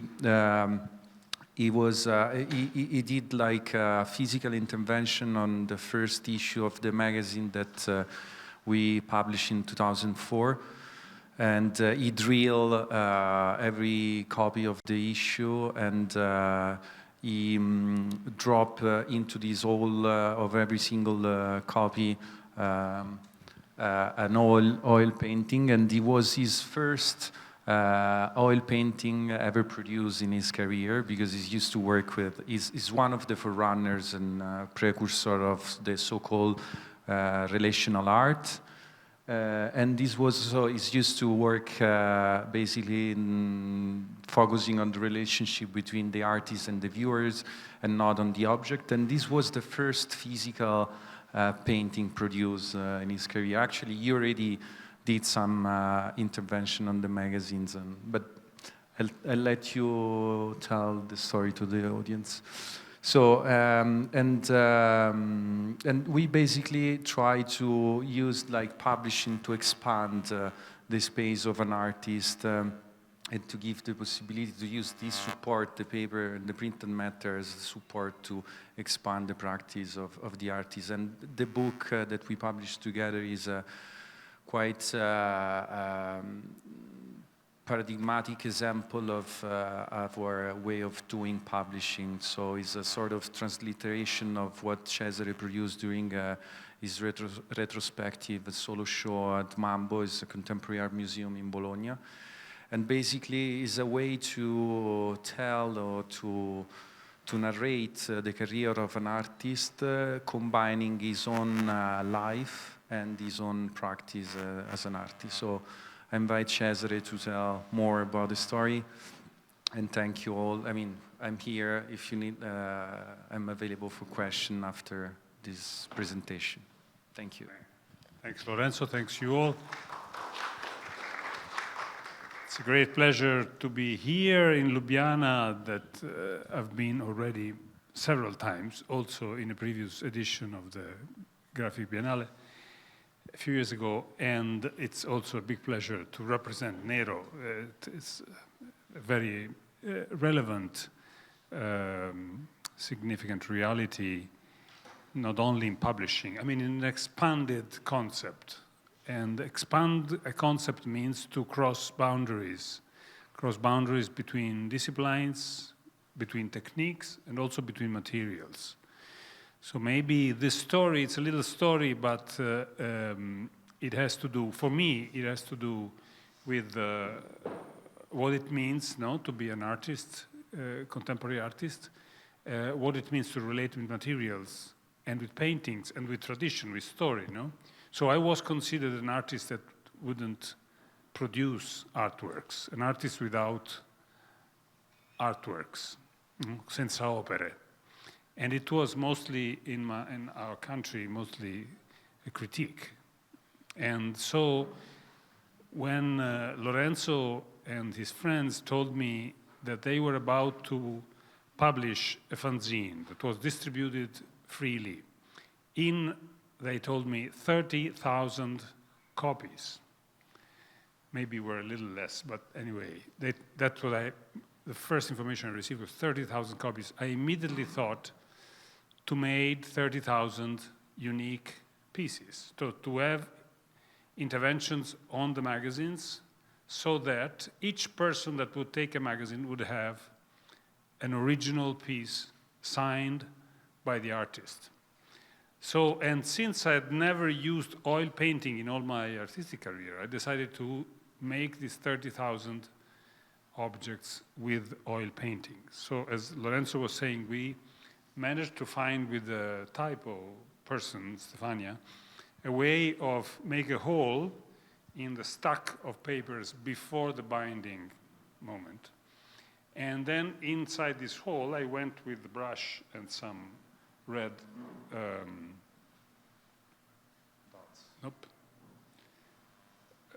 some red oil paint, and as you see on the lower image, the oil diffuse a little bit on the paper and creates a sort of a spot, una macchia, that although very slightly is different from each other. So each copy has its own and then it took a long time to sign all the copies, much longer than actually to make the artworks. But from that moment on, nobody could tell me that I was not making art and that I was not using traditional techniques, since it was oil painting. And actually, from then on, this was the first time that I did let's say a free distribution of artworks in big numbers. When I participated to the Museum in the City exhibition here in Ljubljana in 2008, I made 10,000 drawings beer. Maybe some of you or some Ljubljana person has some. We distributed this in bookshops in many different places here in town. But I should talk about this book and why is it relevant? I mean, it's interesting, this intervention on the magazine, on the first number, one issue of Nero magazine, has to do with the material, has to do with the physical, with the physicality of a published object, magazine or book. And actually the inspiration was given by a zero publication that I had in my hand, I don't know why, I don't know when exactly, in the past, and that has a very mysterious, in the middle it has a very mysterious sheet of paper, page of the book, of the group zero, of the Gruppo Zero, that was burned, but was physically burned. So it was a Yves Klein project to actually burn each page of a certain publication of Zero. So much later, when Yves Klein was already dead, someone republished a Group Zero book, and they actually made this thing on the physical copies. So that, as happens with artists, some other artists, you get envious of other artists' ideas, and you want to do it better. So while this intervention on the magazine has much to do with paper and with the physicality of the magazine, what Lorenzo was saying about the book, about this book, is that it's a book that has accompanied a retrospective exhibition in Bologna, in Mambo, is the fact that is an attempt to put together two levels that are normally separated. And one level is the narrative, and the other one is the catalog of an exhibition. So the idea of the book is to divide this retrospective of an artist's life back to his birth. So the book begins in 1955, that is the year when I was born. And this is the first object. It's a photograph of me when I was 6 months old with my wet nurse. And on the page near that, there is the story, so the narrative that has to do with that specific object. Now, already we have those two levels that are mixed with each other. One is the narrative with the catalog. The book is actually a catalog of objects. One object for each year. But the book is also a series of stories. It's not critical. There are no critical essays or theoretical, unless some small, let's say, cues to theoretical ideas. But it's mostly, this is me at 1 year or something. And the other level that this book, but also the exhibition that this book accompanied, was in a way trying to cross the boundary between art objects, so objects that were at their beginning, as their origin, thought to be exhibited in shows, in exhibitions, and things that have nothing to do until that moment, until the moment of this exhibition and this book. They were never considered artworks. They were never had to do with the idea itself of the exhibition. So mixing these two levels, narrative and catalog, art object and whatever object, I wanted just to show you a couple of examples. And one is from 1969. So I was 14, and there was actually my photo. If you can go to the it's a bit bigger, this one. Now there was how do you call it, Luna Park in English? I don't know, a fun fair. How do you call it? Amusement park, an amusement park in Rome, and.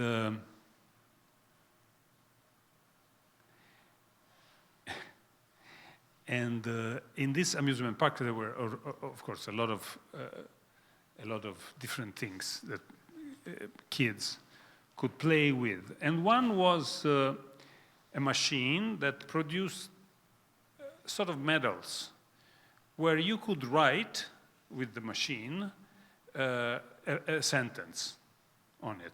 So you could personalize this object and make it become, you know, something special for you.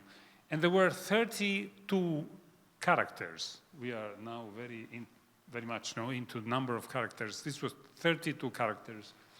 And I had calculated that the following sentence would enter into 32 characters. It would be Cesare Pietroiusti, so my first name, last name, detto, so-called, fico, that is very embarrassing, but in Roman slang would be the cool guy. Okay? So it was Cesare Pietroiusti, the cool guy.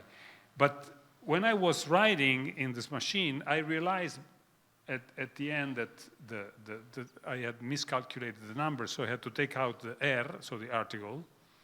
So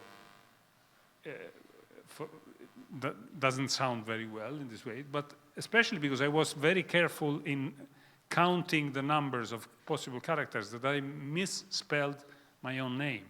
So it came out not Cesare, but Cesake with a Q, and didn't come out Pietroiusti, but it came out Oietkoiurti. So I made 1, 2, 3, 4, 5 mistakes.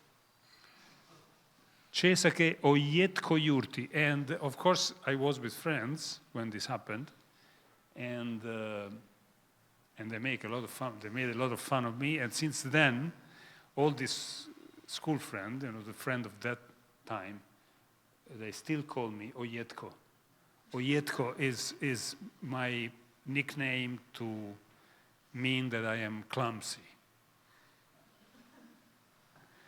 And of course, many artists have worked. Oh, okay, this object was, I don't know why I kept it. I mean, I was sort of an affection, and I found it while I was preparing this retrospective, and of course, I decided to exhibit it. Represents the year 1969 that I believe that was the year when this event actually happened. But it has to do with mistakes, and many artists, I think, have worked through the concept of mistakes, of error, of failure also.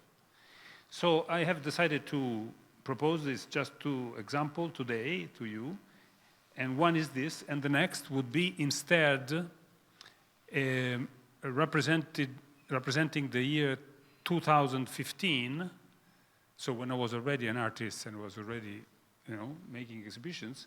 And in 2015, an independent space in Rome asked me to do an exhibition, this little space that was maybe a little smaller than this room. And for some reason, it's not very important, I decided to play also in that case with the idea of the retrospective. And I thought, in my mind, it grew the idea that I wanted to do an exhibition that was actually retrospective of my artworks, but that were never exhibited before. So unedited artworks. It's a bit a paradox because, you know, normally if you do something, you exhibit it. And it came to my mind that often in my course, so to say, happened that I had made something, but then I had thought that it was wrong. It was not good enough. It was incoherent with my ideas, or it was too similar to some other artist's work, right? And so it's a certain number of things that I have made, but at the last minute, and mostly made for a specific exhibition, but at the last minute I have decided not to exhibit because there was something that didn't work. So it's a retrospective of failed artworks. In fact, I called them una retrospettiva, of the neglected artworks, was the retrospective of neglected artworks. That it's also, by the way, a revenge of neglected objects, no? That finally, because if you consider them singularly, isolated, no, individually, they are wrong, they were wrong, but if you put them all together, they make a new thing. That is this collection, that is in fact this retrospective. And also in this case, each object has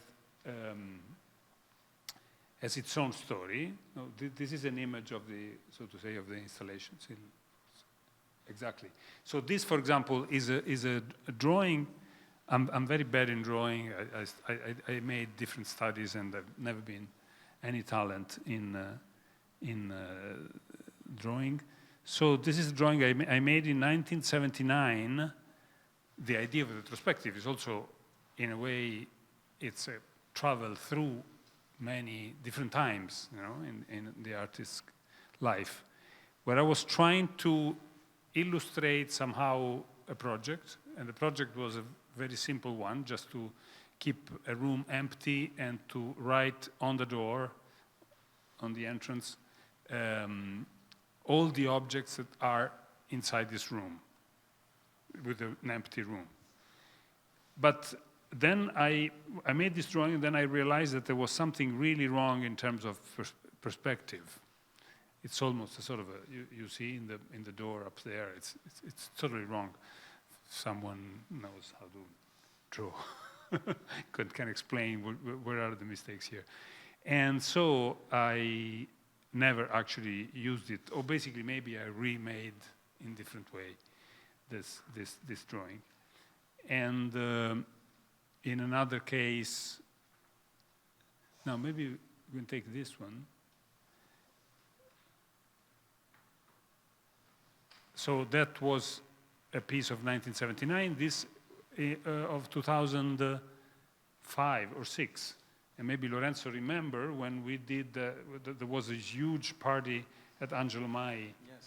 In the, where you were filming, exactly. So I made a performance, but actually the performance that I had projected was a different one, and was a concert made by kettles. You know, when you turn on kettles and water starts boiling, then after a while it does beep. So I was thinking to locate different kettles along the stairs of this squatted place, and actually 24 hours before the opening, so before I was basically installing the piece, a person who is very close to me, a curator, told me, you can't do it. Why? Why I can't do it? Because Pistoletto did exactly the same. Did exactly a concert with kettles, Michelangelo Pistoletto. So I said, fuck, it's true. You know, it went out of my, so I was really embarrassed because I tried to say, maybe mine is a little different. No, it's not different. It's absolutely the same. Just forget about it.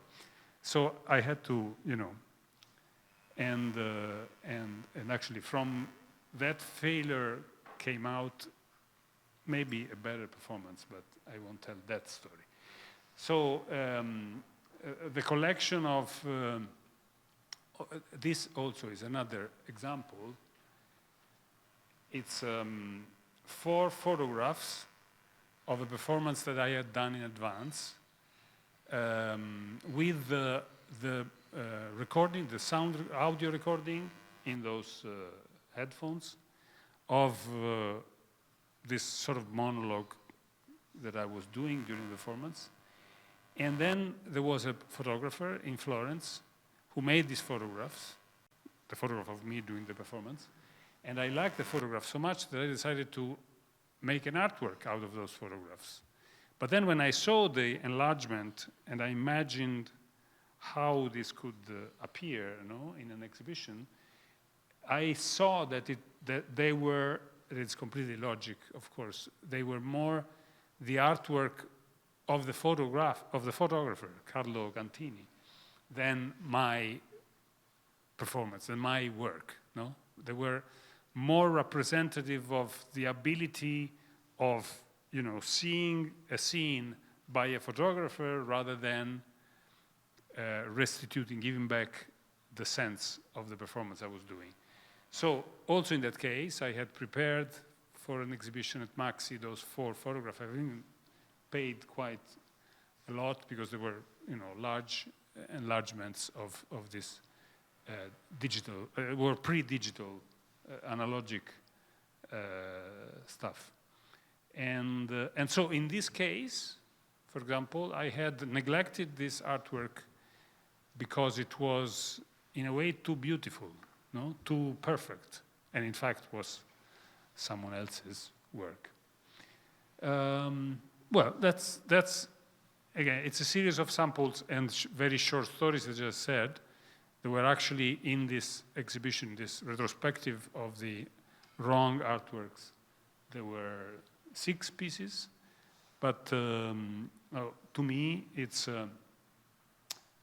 these are examples of how you can connect objects with stories and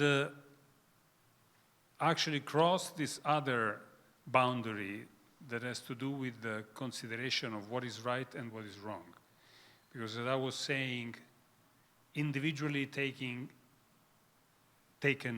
each of these objects, if we refer it to the specific situation in which it was produced for, they were wrong. But in my eyes, to put them together, all together, in an exhibition, where there were 6 or 7 of them, they become a sort of a super wrong, so in a way possibly right object. Meta wrong, let's say, meta wrong. Well, if there are questions, maybe later or whatever. Yeah, we'll open the floor up for questions later on. So first an applause, please.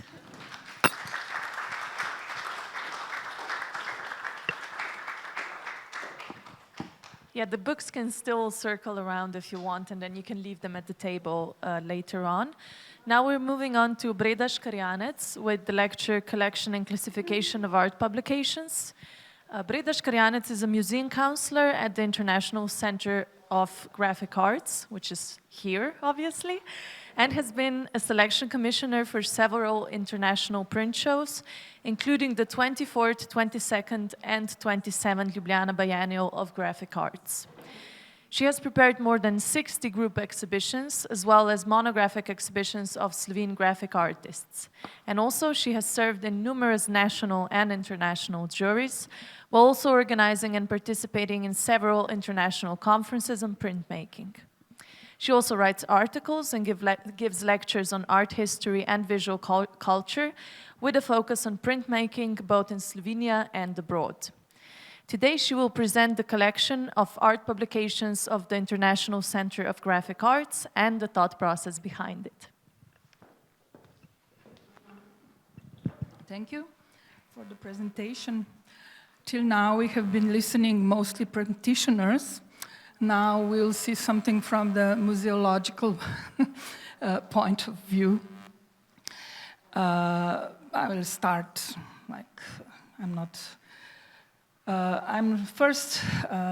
I want to define what a contemporary museum is. That's the definition that was set last year in Prague by ICOM.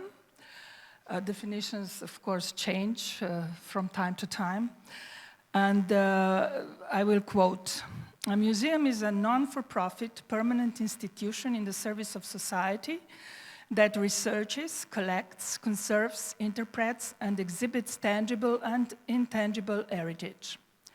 Open to the public, accessible and inclusive, museums fosters diversity and sustainability." And of course, the mission of every museum is defined by its collections. So I'm speaking about the International Center of Graphic Arts collections, in short, MGLC collections. We held the status of a special museum for the art of printing since the year 2000. The MGLC collections consist around 10,000 items. The collecting policy is focused on specific genres, fine art printmaking, artist publications, and other works on paper. And the period from the second half of the 20th century onwards. The fundus of the MGLC was originally tied to the International Biennials of Graphic Arts. Therefore, it's largely composed of prints, mostly donated by artists who were sending those prints for the selections, whether they were accepted for the exhibition or not. So among them are the prints of the members of the, let's say, called the Paris, then the representatives of Cobram, avant-garde movement from the, and from prints of artists of Eastern Europe, Asia, South America, and also Africa. Of course, among all that are also internationally renowned artists, such as, for instance, Ayo, Rauschenberg, Baldessari, Nancy Sparrow, and so on. I can countlessly go on countlessly. The collection also includes complete or partial graphic oeuvres of Slovenian artists, particularly artists who were the part of so-called Ljubljana School of Graphic Arts. So we have some examples here. It's just a few of them. As you can see, Stegovec, Debenjak, Maraš, Makuc, and there are many others. Lately, the collecting policy focuses more on building representative collection of Slovene contemporary prints from 80s till now, because the Ljubljana School of Graphic Arts is somehow covering the period from 50s to late 70s. Be patient, please. It's not, the lecture is not about prints, it's about the artist publications, which actually is the other important and substantial media in our fundus. It is formed, it represents a little, I think, 1/3 of the fundus. This collection started to take shape after 2001, the collection of artist publications, with the donation of French Cultural Center. They donated, no donation, long time loan. They loaned 370 artists' publications of French origin, not by French artists, but printed in France. With this loan, MGLC got a commitment to research, supplement the funds with objects of this kind. And of course, we also borrowed a consultant for the field, the late, great connoisseur, specialist, editor, also collector, and Guy Skrenen. For 5 years, he advised us on the collection purchase policy, and he also brought some very interesting exhibitions from the field in MGLC. Well, the next big acquisition was provided through the concept of 25th Ljubljana Graphic Biennial in the year 2003. The biennial, curated by Christophe Chéry, was focused on documentation, books, and artist publications. Small independent publishers were invited to contribute with their books or magazines in the biennial library that was set in the Modern Gallery. You see a picture of it here. Those who contributed have donated artist publications for the MGLC collections. So our collections has grown by 500 pieces. The works in the collection of artist publications include genres such as artist books, book objects, various forms of art ephemera, and artistic archives, such as, for instance, archives of the Fave group. That was the group who is important for the beginning of the alternative movement in the 80s. Then we have the whole archive of the Scarecrow statelet by artist Milena Hosec, and so on. There's many more. As you can see, MGLC does not focus merely on the national production, and it's in our collection policy. Therefore, our collection of artist publications is included among the referential collections in Central Europe. Therefore, we are supplementing it with considered purchase of classic works from the 60s onwards, as well as other outstanding works in the field of artist books and other artist publications. Purchases are geared towards covering the missing parts in the fundus, because till 2001, the fundus was mostly supplemented by donations. In addition to purchase and donations, our collections are being augmented with works from the MGLC current production, because MGLC is not just museum and a gallery, but also works as a production house. Each year, new fine art prints and printed art ephemera, and lately also artist books are produced in our studios, and 1 or 2 copies go for the collection purposes. As you may have noticed, I am talking about the collection of artist publications, not merely artist books. We have decided to use this naming for our collections after the MGLC involvement in European Culture Program project called Living Memory, Artist Publications in Europe, a network for indexing, presentation, and communication. The project started in 2008, and it was run by 3 partners. The main partner was Research Center for Artist Publications at the Weserburgs Museum of Modern Art, Bremen. The second partner was Centre International de l'Édition de l'Art Imprimé Chatou, and us. The main goal of the project was to produce manual for classification and recording of artist publications, which will be useful for cultural institutions that store in their inventory any form of artist publications. And also, of course, the second aim was to register all partners' inventories according to this manual. So, to repeat, the objective of the manual for artist publications was, and still is, to demonstrate various forms and subforms that artist publications may take, and to render available a system for related cataloging for, let me emphasize this, material-based works. Of course, as every historian, I couldn't go without a little bit historical side, but now it's time that I show you a little more things from our collection. So,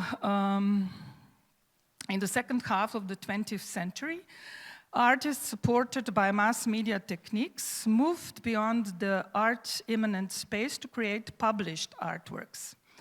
These works, of course, challenge the traditional system and the classification system of the museums. It has to be told that till late 70s, there was very little museums around the globe, art museums around the globe, who would be collecting this kind of artworks. For instance, they were mainly stored or they were mainly collected in libraries. There's for instance, the Ed Ruscha,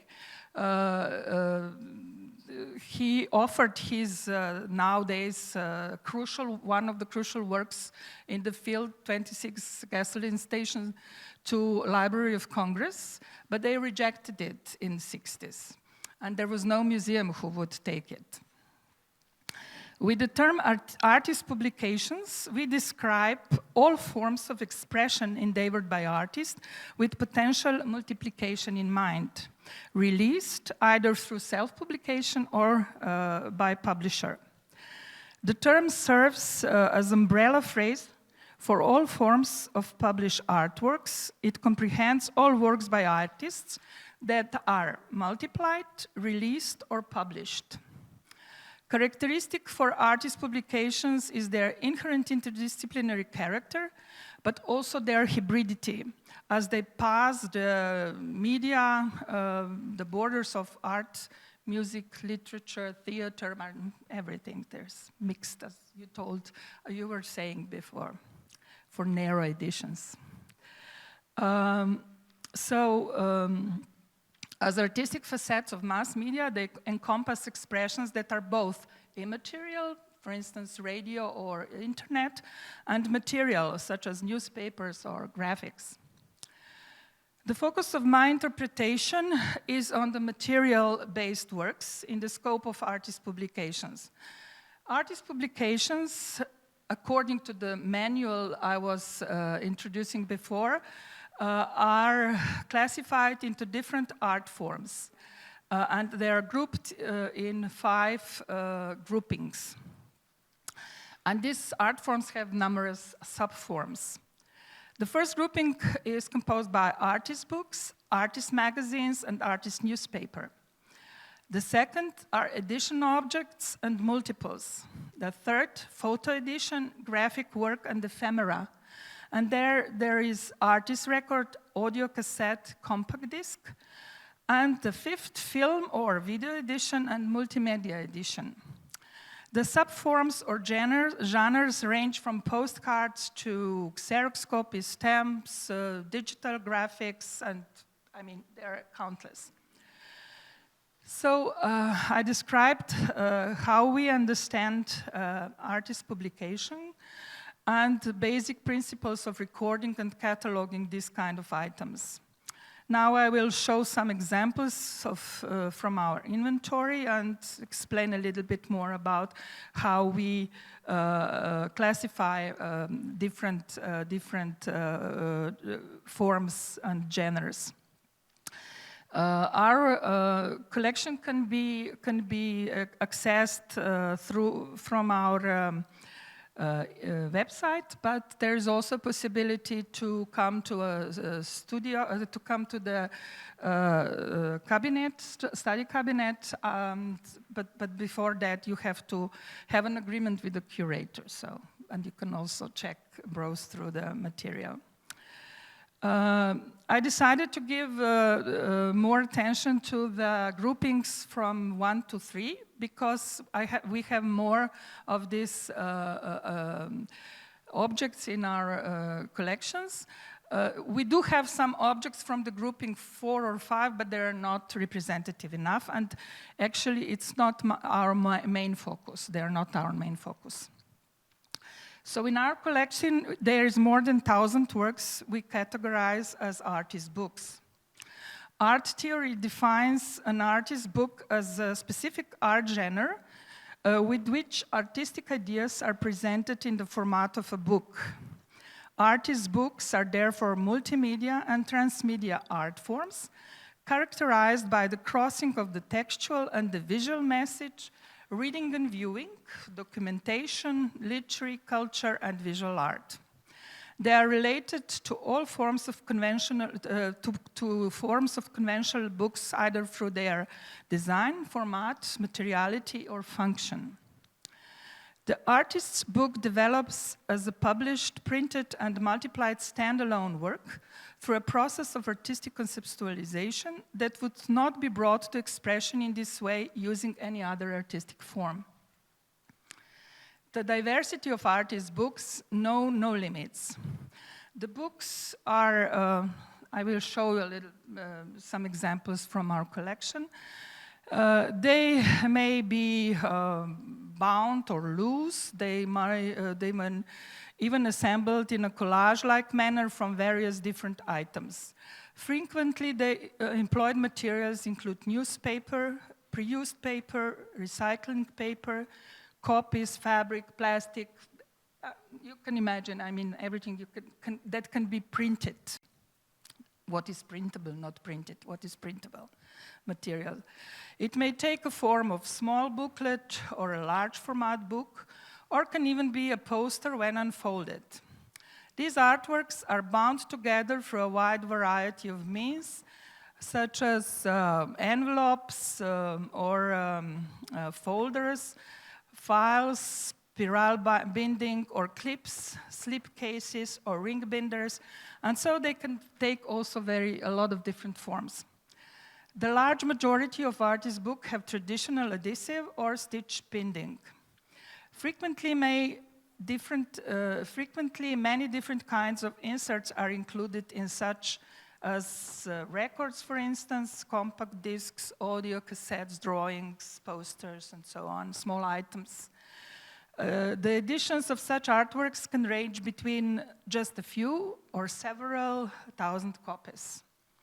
It is important that artist books are not confused with albums, sketchbooks, illustrated books, painter books, or photo books, even though they at times integrate all that. Due to diversity of artist books can be found, artist books can be found in the most varying book forms and subforms, from pop-up books, flip books, object books, to leporellos, to postcard books, for instance, and others. Even calendars or scrapbooks may represent forms of artist books. The next form are artist magazines. They were first seen in the context of contemporary art at the beginning of the 1950s. Their roots go back to the magazines of the classical avant-garde, like Dada and Surrealist magazines. They mirror design format and appearance of traditional magazines. The formal canon of artist magazine is expanded, so they can function as assembling magazines, or like those likewise integrating objects and many other forms. They are not comprise, they not only comprise artistic contributions by artists, but also they can be theoretical and documentary. They have contributions that function on textual, pictorial, and heard levels, so they can be audiovisual levels. As independent works of art, they represent a form of independent and uncensored information media. The manifold different ways in which artist magazines might be implemented seems effectively boundless. They consist of pages that are either loose or bound, or they have a collection of wide variety of different pages of text, edition objects, or multiples, like this one. And we can here also speak about the object magazines. The vast majority of artist magazines are traditionally bound with staples, adhesives. These works are bound or held together in countless different modes, and their editions range from few to 1,000. The next form is artist newspaper. They have adapted the design, format, material, and appearance of conventional newspapers, yet a large portion of artist newspapers have only been issued once, often on the occasion of a single exhibition or a specific project, thus representing a standalone work of art by a particular artist, such as, for example, newspaper Point d'Ironie, which was published in Paris by Agnès B. from 1997. I don't know, it's not printed anymore as often as it was. Sometimes there's still an edition. Artist newspapers are usually printed on regular paper or newsprints that is printed using graphic, offset, or digital printing. Due to their large-scale format, they are particularly suited to realization of special artistic works. Nevertheless, artists tend to publish artist newspaper with an aim to disseminate information, or they often contribute original contributions to conventional newspapers. Editions of such works are often higher than editions of other artist publications. They can even count several thousand, such as Point d'Ironie, for instance. It was printed in 100,000 copies. In case of object, we also have object newspapers, and in this case we are dealing with newspapers that have been transformed into object-like design. Belonging to this category are also newspapers that play a conceptual role in connection with other artistic objects within an artwork, like this one. Then the next form are edition objects.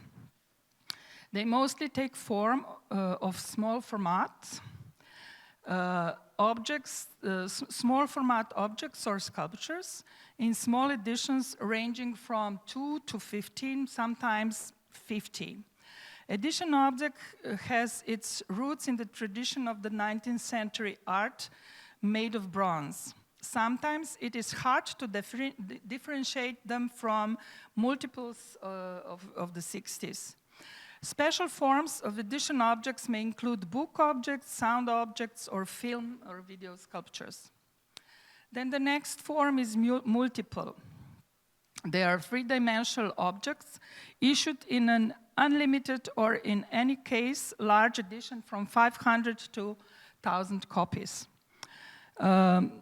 The particularly contributing to the success of multiple has been its small and handy manageable format, low pricing, artistic authenticity, as well as its means of distribution, such as mail ordering, self-distribution, or special shops for multiple supermarkets, department stores, and so on. The multiple is an independent, autonomous work of art that has been conceived with the specific purpose of dissemination or multiplication in mind. They are not produced with the traditional reproduction technology and usually do not include printing or photography. Their production is oriented towards industrial production. Their production, by large, takes place without artist's physical presence and personal touch. They can be created from all sorts of material, as you can imagine, and anything is conceivable. In our collection, we have few multiples yet, and they are mostly in forms of bottles. I don't know why. Maybe this has something to do with our Slovenian ethnicity, but they are all coming from the ex-biennial projects. So the next is photo edition. Photography by artists are only to be considered artist publications when they have been multiplicated and published as a part of conceptual process. These are created in editions and are specifically designed as such. They may take a form of original photographic prints or photographs printed on paper, such as this one made by Hans-Peter Feldman. This photo edition is comprised of a folder with 29 numbered black and white original photos, including handwritten title on both inside and outside. When we are cataloging photographs by visual artists, we have to take in consideration two strategies. In addition to the technically perfect photography, there is also photography that is motive-oriented or thematically aligned. These photographs may often seem quite amateurish and fail to meet professional standards. Snapshots or quick exposures, camera shake, no perspective, these things characterize this kind of works. Let's see another example by a Slovenian artist, Dejan Habicht. It was published in self-publishing in Ljubljana. This photo edition is comprised of 36 color original photos in a folder, including handwritten title on exterior. Photos are depicting final bus stations in Ljubljana. Similarly, documentary pictures are used to foster the creation of conceptual works of art, and as such should be distinguished from photographs made for purely documentary purposes. Here, the artistic conception is decisive for assigning and classification. Photographs from realm of artist publication can be found in various different contexts and constellations. They may be realized as single editions, as we saw, or individual works, or rather in more extensive edition comprising numerous photographs. Special forms are orthophoto editions, are photography books, which are books that are made up of original photographic prints. They are usually bound with rings, staple binders, or are available in the form of the loose prints. The next form is graphic work. The term applies to all works whose creation may have been facilitated by graphic techniques, but cannot be considered purely autonomous graphic work, graphics per se, due to the fact that they have been intended to be used in everyday life. Continuing among typical graphic works are stickers and postage stamps, envelopes, bookmarks, postcards, and so on. These new creative forms started to spread out from 60s onward, with artists taking impetus from the idea of connecting art and life. The artist postcard in edition form did not become interesting to artists until late 60s. The first postage stamps, as a curiosity, was designed with an artistic intention by artists were created in the connection with Fluxus movement. Stickers, postcards, and post stamps are more often integrated into conventional magazines and newspaper inserts. So now we came, luckily, till the last artistic expression of artist publication that we held in our collection. This is ephemera works. In the context of artist publication, ephemera involve invitation cards or exhibition posters designed by artists, as well as other printed matter that are created in the occasion of various events. In this sense, ephemera are documents that express how something is in existence for a predetermined period. They are items that are meant to be in use for a single occasion or for a short time period. In the true sense of words, ephemera refers to paper products only. It can be always recognized by the fact that they will always display information about their context of use, such as date, location, title, type of event, even if not all information are complete on the ephemeral work. Ephemera, as all other form, also comes in many subforms. To name just some: admission tickets, programs, announcements, maps, flyers, and so on. So I hope that this presentation was precise enough to get you an insight, to give you an insight in what we may have in our storages. And yeah, thank you for listening.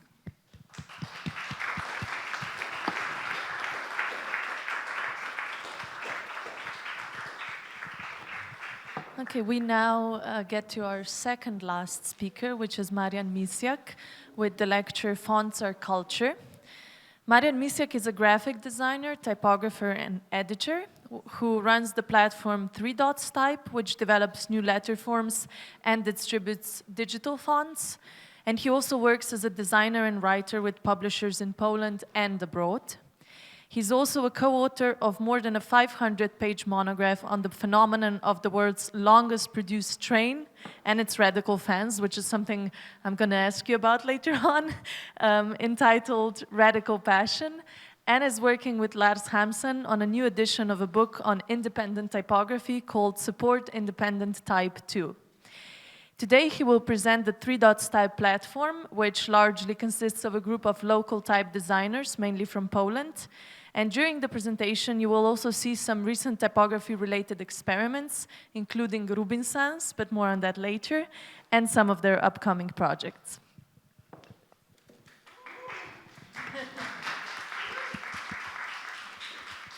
Thank you very much for such a nice introduction. Thank you so much for invitation here. It's my first time in Slovenia, so it's a great pleasure to be here with you.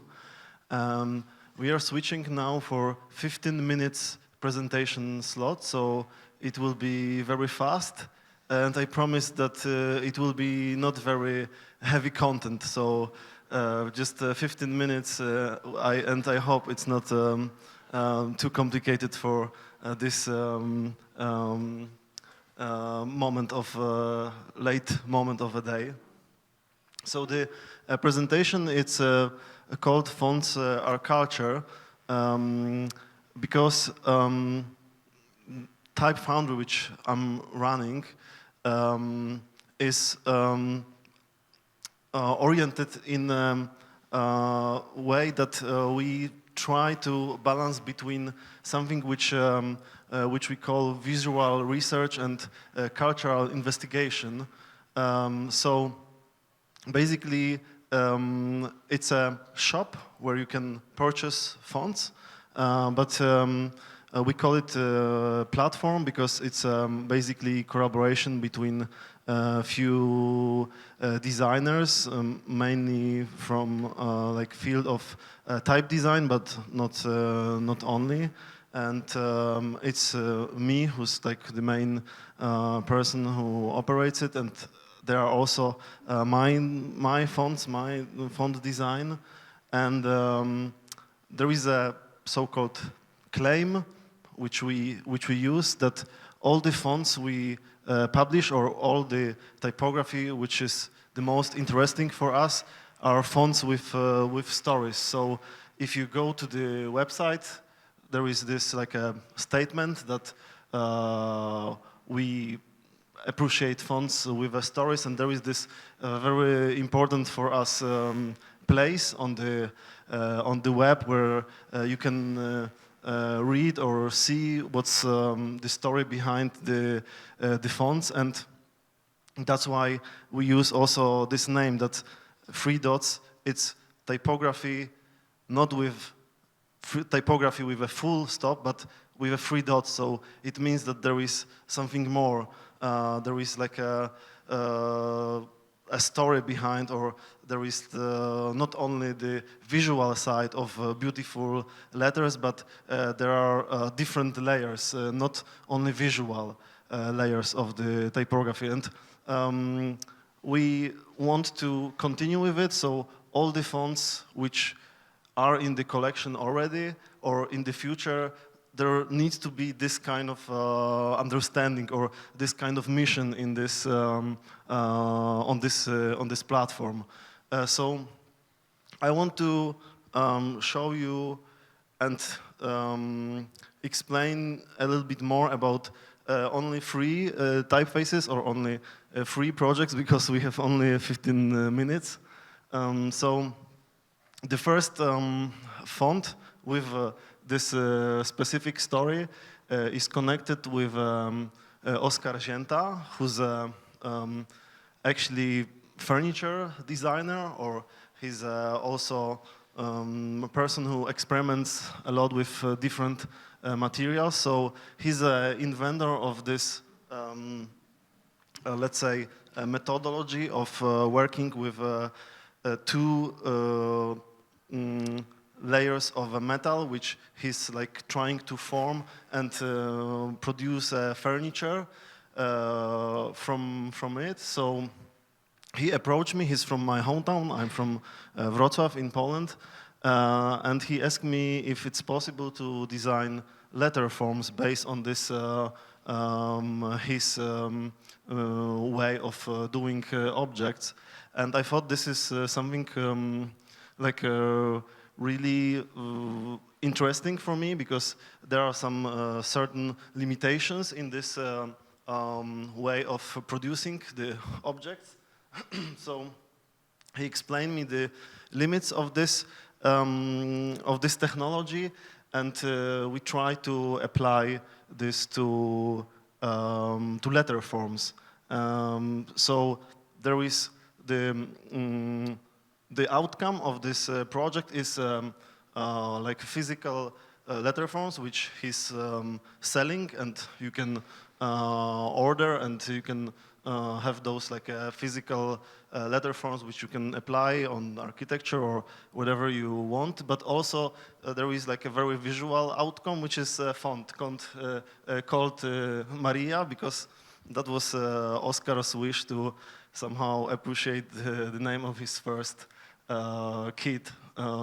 So there is this font which purely applies the limitation of this particular technology or this particular way of producing something from metal, and that's basically how it looks, and that's the way how you can apply. And we did some kind of like a experimental project in Polish public space. This very funny looking sentence, there is not really like a clever meaning, but this is the shortest grammatically correct sentence in Polish, which contains all Polish diacritical marks, which means all those letters with some like additional things. And it's in Gdynia, in the Polish seaside, as a kind of urban space intervention in some of festival there. Another font, which is my project, and it's connected again to a book. We are talking a lot about books today.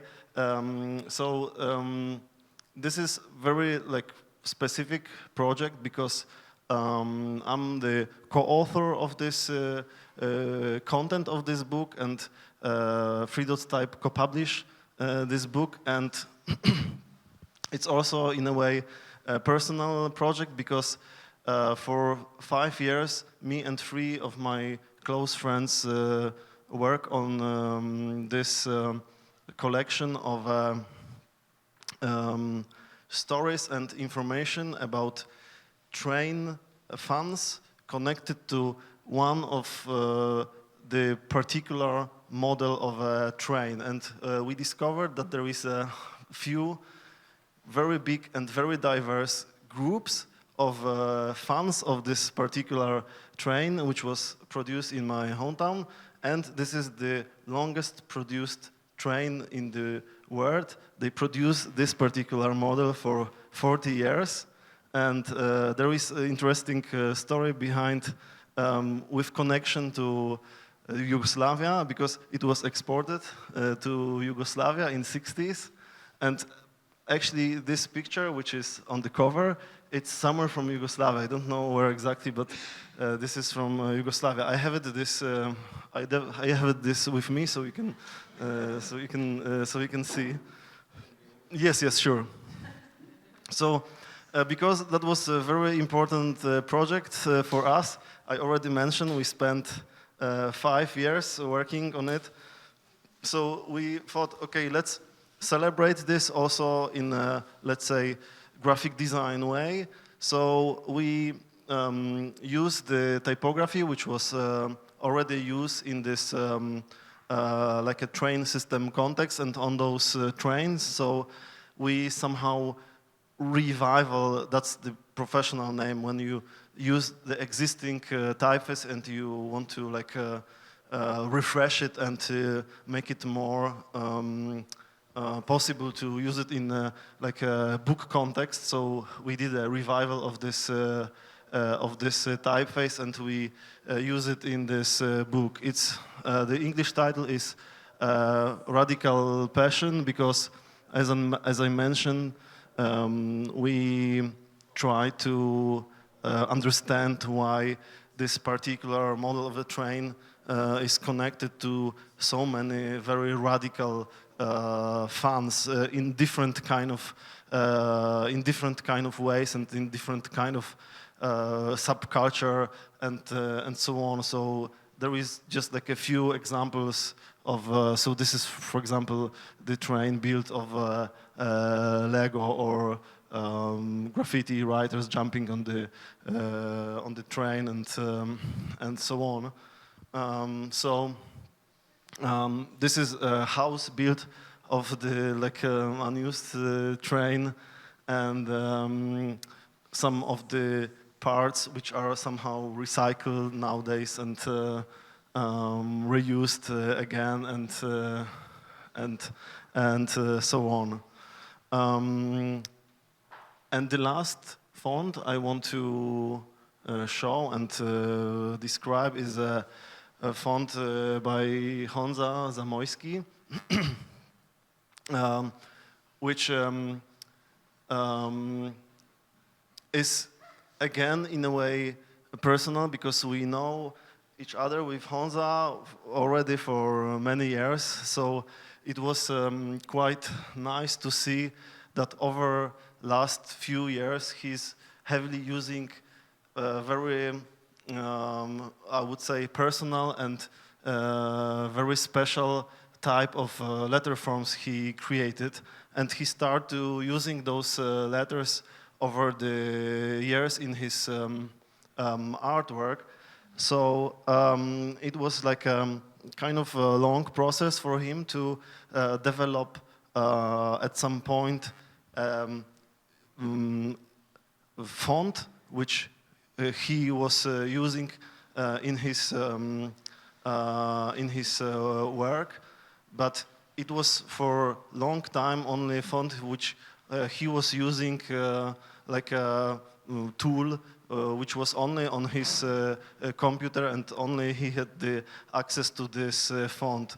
But over the years he decided to somehow develop it more, and it was really kind of nice for me to see this potential as like a full font which could be part of the Threedotstype family, because it was perfectly fulfilling our idea of producing or distributing font with a story behind. And this is, I think, fascinating story of the font, which was part of his art practice, which could now be developed and used in a very like wide and broad context of any kind of graphic design, because it's now not only like a one weight font, but there is like a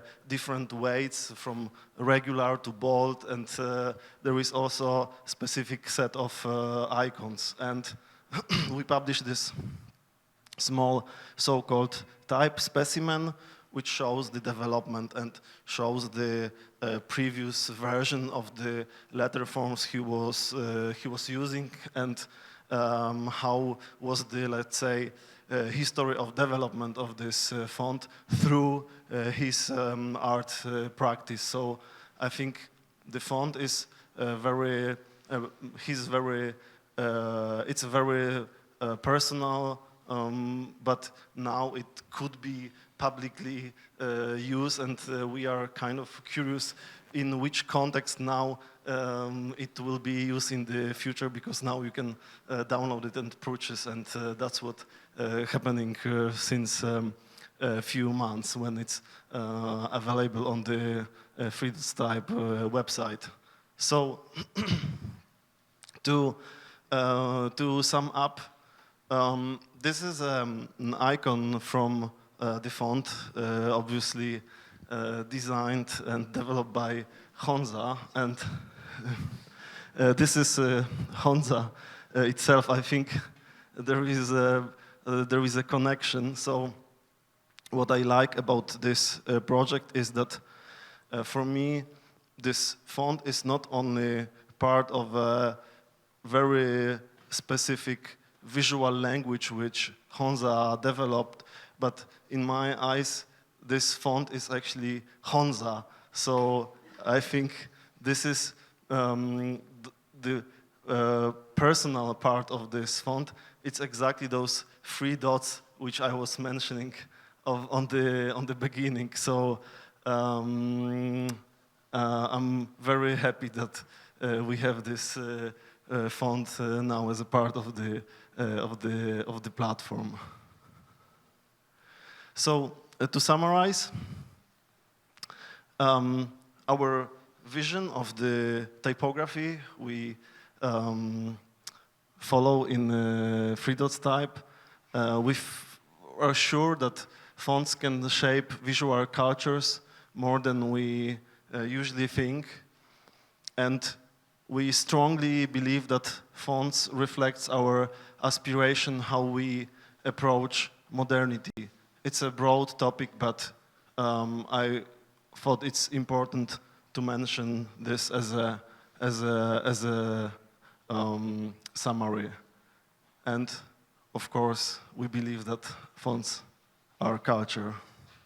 Thank you so much.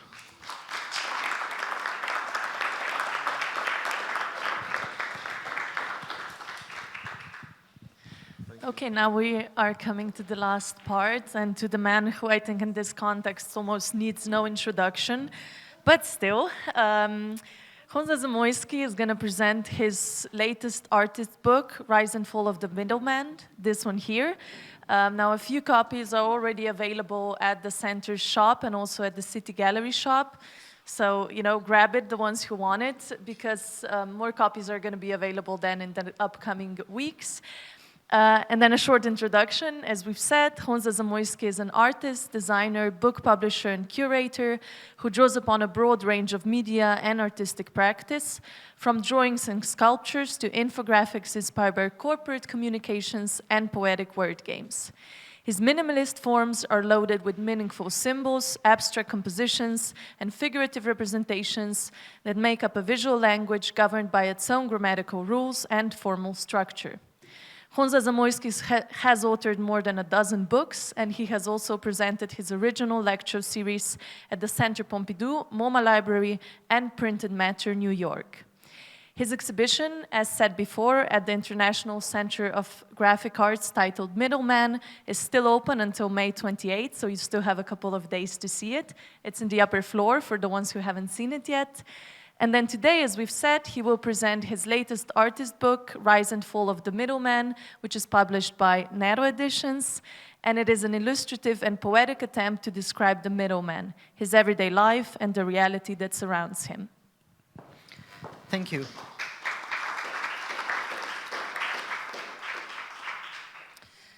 So, actually, I have a small request, because we will be talking about a physical object. For those of you who are in the back of the room, and for those who are in the middle of the room, if you can come closer, it will be much, much easier to show you the book, to describe you the things that I want to describe. So yeah, let's come closer. Especially that it's the last one today, last presentation of today.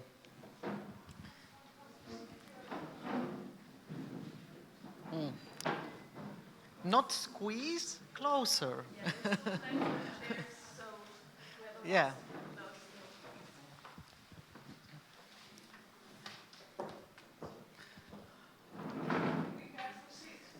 Yeah, come on. No.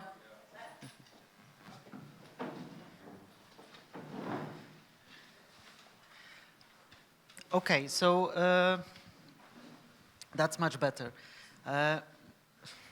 Marian's presentation ended with the font that we developed together and made public recently. And I'm starting with the font used in the title of the book, The Rise and Fall of the Middleman.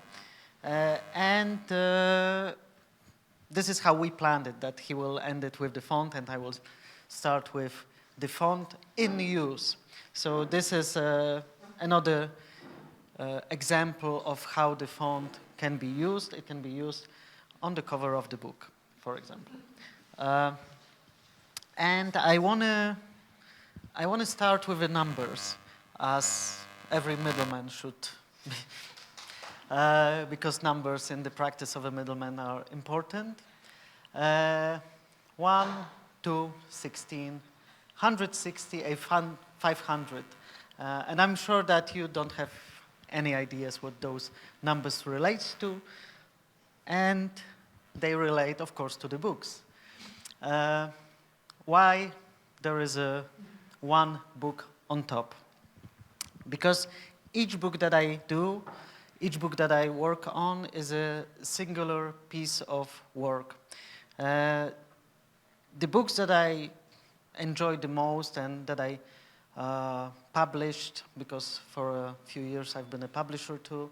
The books that are part of my practice, they are not catalogs, they are not albums, they are not catalogs of drawings or documentation of exhibitions that I do. They are always singular works that move kind of forward the ideas that I'm interested in. Number two, the second one, 2 books. Do you have any idea why there is a 2 in the presentation? I'm sure Lorenzo might know. The book that we did for the show, Rise and Fall of the Middleman, is the second book that I did with Nero Edition, and I'd like to take the opportunity and thanks a lot for Lorenzo and Nero Editions for supporting me for last 10 years. The last book that we did was almost 10 years ago. The title was Fishing with John. It's extremely rare now, and I'm sure we'll do something together soon. 16 books. It's the magic number of the publication that I've done. This one is the 16th in my practice. So I probably will continue because I really like the format of a book that it's completely different than an exhibition format, but also it allows artists or everyone who feels creative to fill the pages with content that that the artists feel kind of, I don't know, it's the space of freedom, basically, that I think someone said it before here. 160 pages. The book contains 160 pages, and from the point of view of printing technology, it's very important to count pages, because then it's easier to print the book, to divide the book into chapters, and also to make the publication and the whole production process more economical. So 160 divides into 16 pages, and these are the chapters of the book. And 500 copies, that's obvious. The book was published in 500 copies. And from my point of view, it's really important that the book circulates. I'm not a big fan of limited editions and publishing books or publication in just few copies. I really like to spread the word. And again, thanks to Nero and thanks to MGLC, we will be able to distribute the book worldwide. And someone might ask why you talk about numbers and why you're not presenting the book. I will present the book at the end, don't worry. But why numbers? In my opinion and in my practice, especially if you have seen the exhibition, numbers help build the structure. And the structure helps build the narrative, not only for the book, but also, for example, in the exhibition above on the first floor. And the narrative for that book started with the exhibition. So in my practice, and I feel it's I would say it's not something that I'm really proud of. I can work only on one project at a time. I cannot work on a show and on the book at the same time. So I had to do the show here and then start to work on a book. This gave us only a few weeks, or to be precise, 2 months to make the book and to produce the book. So I took the narrative from the exhibition as a starting point for the book.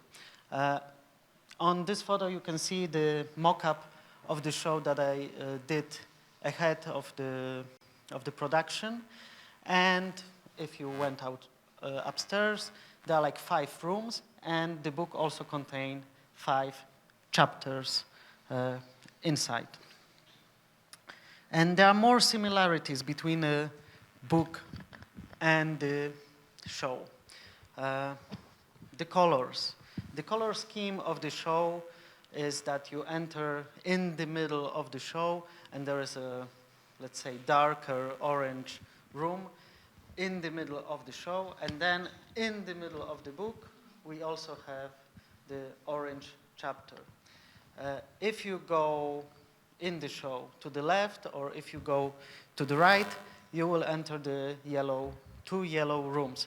And the same happens within the book. 1 yellow room on the left and 1 yellow room on the right. And then going further, there were 2 gray rooms in the show, and again we have 2 gray chapters in the book. There are more similarities. Of course, there is the figure, the middleman, or the hero of the exhibition appears everywhere within the book, but the drawings that are in the exhibition are different compositions that are used in the book. So I used the figure of, let's say, the middleman, or the hero of the exhibition, and I expanded it into many new illustrations, portraits, figures. So again, similarities, but a little bit different. What else? In the exhibition, you can see that the figure, the marionette that hangs from the ceiling, it's normal or it's upside down. And the same happens within the book. The first 2 chapters, let's say that the figure is normal, it stands normal, but 2 other chapters after the middle of the book, everything is upside down. And of course the symmetry, which plays crucial role in the exhibition, also plays crucial role within the book. The symmetry of content, the symmetry of text, and the symmetry of illustration. However, that one crucial difference between the exhibition and the book, and its narrative. The narrative within the book, it's linear. So you start here with a front cover, you enter the book, you start reading it, and you end it here.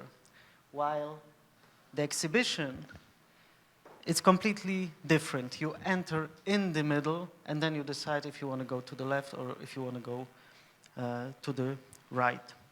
And I think that this is what makes the book so important for me at the moment.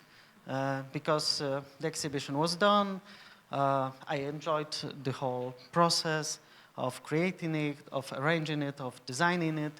But then I tried to take a step further and do something different, tell the story again, but in a different way, using more or less the same tools: colors, compositions, illustration, typography, but tell this story from the beginning to the end. And that's why the story is so important in the book. A story. Every story is inside another story. Every story also has its own architecture. And architecture, as was said, I think here a couple of times today, Marko said it definitely. An architecture is a point of beginning and sometimes a point of finishing a story. It's an inspiration. Although we are not architects, it's an inspiration. Because for me, the book is about the architecture, an architecture of content, of narrative, and the physical object that you can hold. It has its own weight, it has its own dimension, and you, as a reader, walk around that object and you go inside that object to learn something or to watch something or to just enjoy something. So the book, it's a story with precise and raw architecture in which there are problems to be solved and those unsolved turns into conflicts to be won. The action unfolds and gains momentum. And the story of a middleman is one with an echo that will resonate long after the main character's downfall. Or maybe it's just an annoying hiccup. So, oh, that was a punchline, was it? Okay. So again, if that's why I wanted you to come closer, because I don't want to, like, you know, throw the book away. But if you want to, I don't know, enjoy, have a moment and just browse through the book, that might be good and nice. What? Oh, I forgot the word. Never mind. As it was told, there are only few copies today. The whole process was very difficult. I mean, not printing the book, but there is a bonus. This is an extra piece of, I must ask Breda, is it ephemera or edition? No, it's just one part of the book. It's part of the book. Yeah. Okay. Part of the ensemble, because you have an envelope. Yes, yeah. there is an envelope, and it's a part of ensemble. So this piece was extremely difficult to make, especially given the time frame. And it's I'm calling it a toy, but it's a figure of, let's say, the middleman that you can see upstairs, that you can recreate using the screws and taking out pieces from the cardboard. So it's a model of actual man, middleman, translator, whatever. And yeah, I think that's it. It was short, but I would prefer if you just look at the book.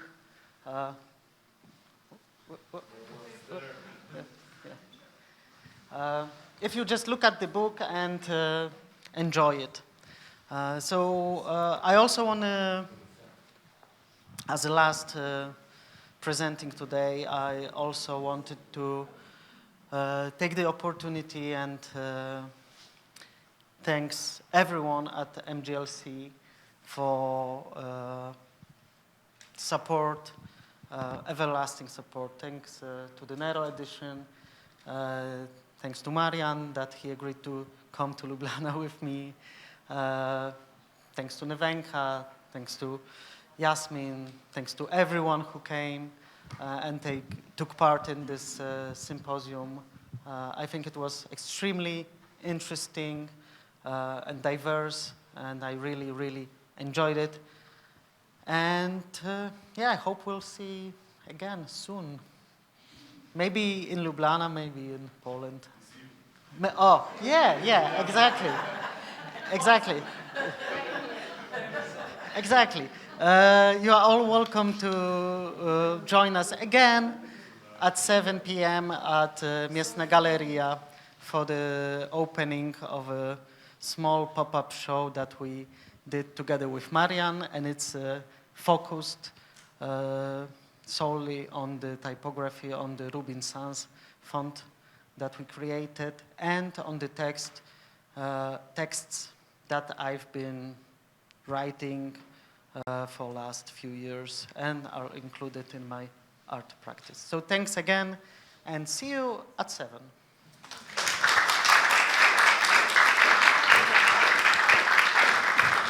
Okay, yeah, not finished just yet. There's still an opportunity to answer, to ask anybody who was a speaker in the second part some questions. We have another mic if anybody would need it. If not, you can also do it one-to-one if you prefer. I did want to emphasize the exhibition, but you already did my work for me, so I'm going to skip that part. I just want to say that for whomever didn't see the Middleman exhibition yet, the center is still open until 6, so you can pop up to the upper floor, see the Middleman, have a coffee, and then join us at the City Gallery at 7. Thank you to the whole team of the center once again. Thank you to all of the speakers. And as Honza said, hopefully see you again in Ljubljana sometime soon. Thank you.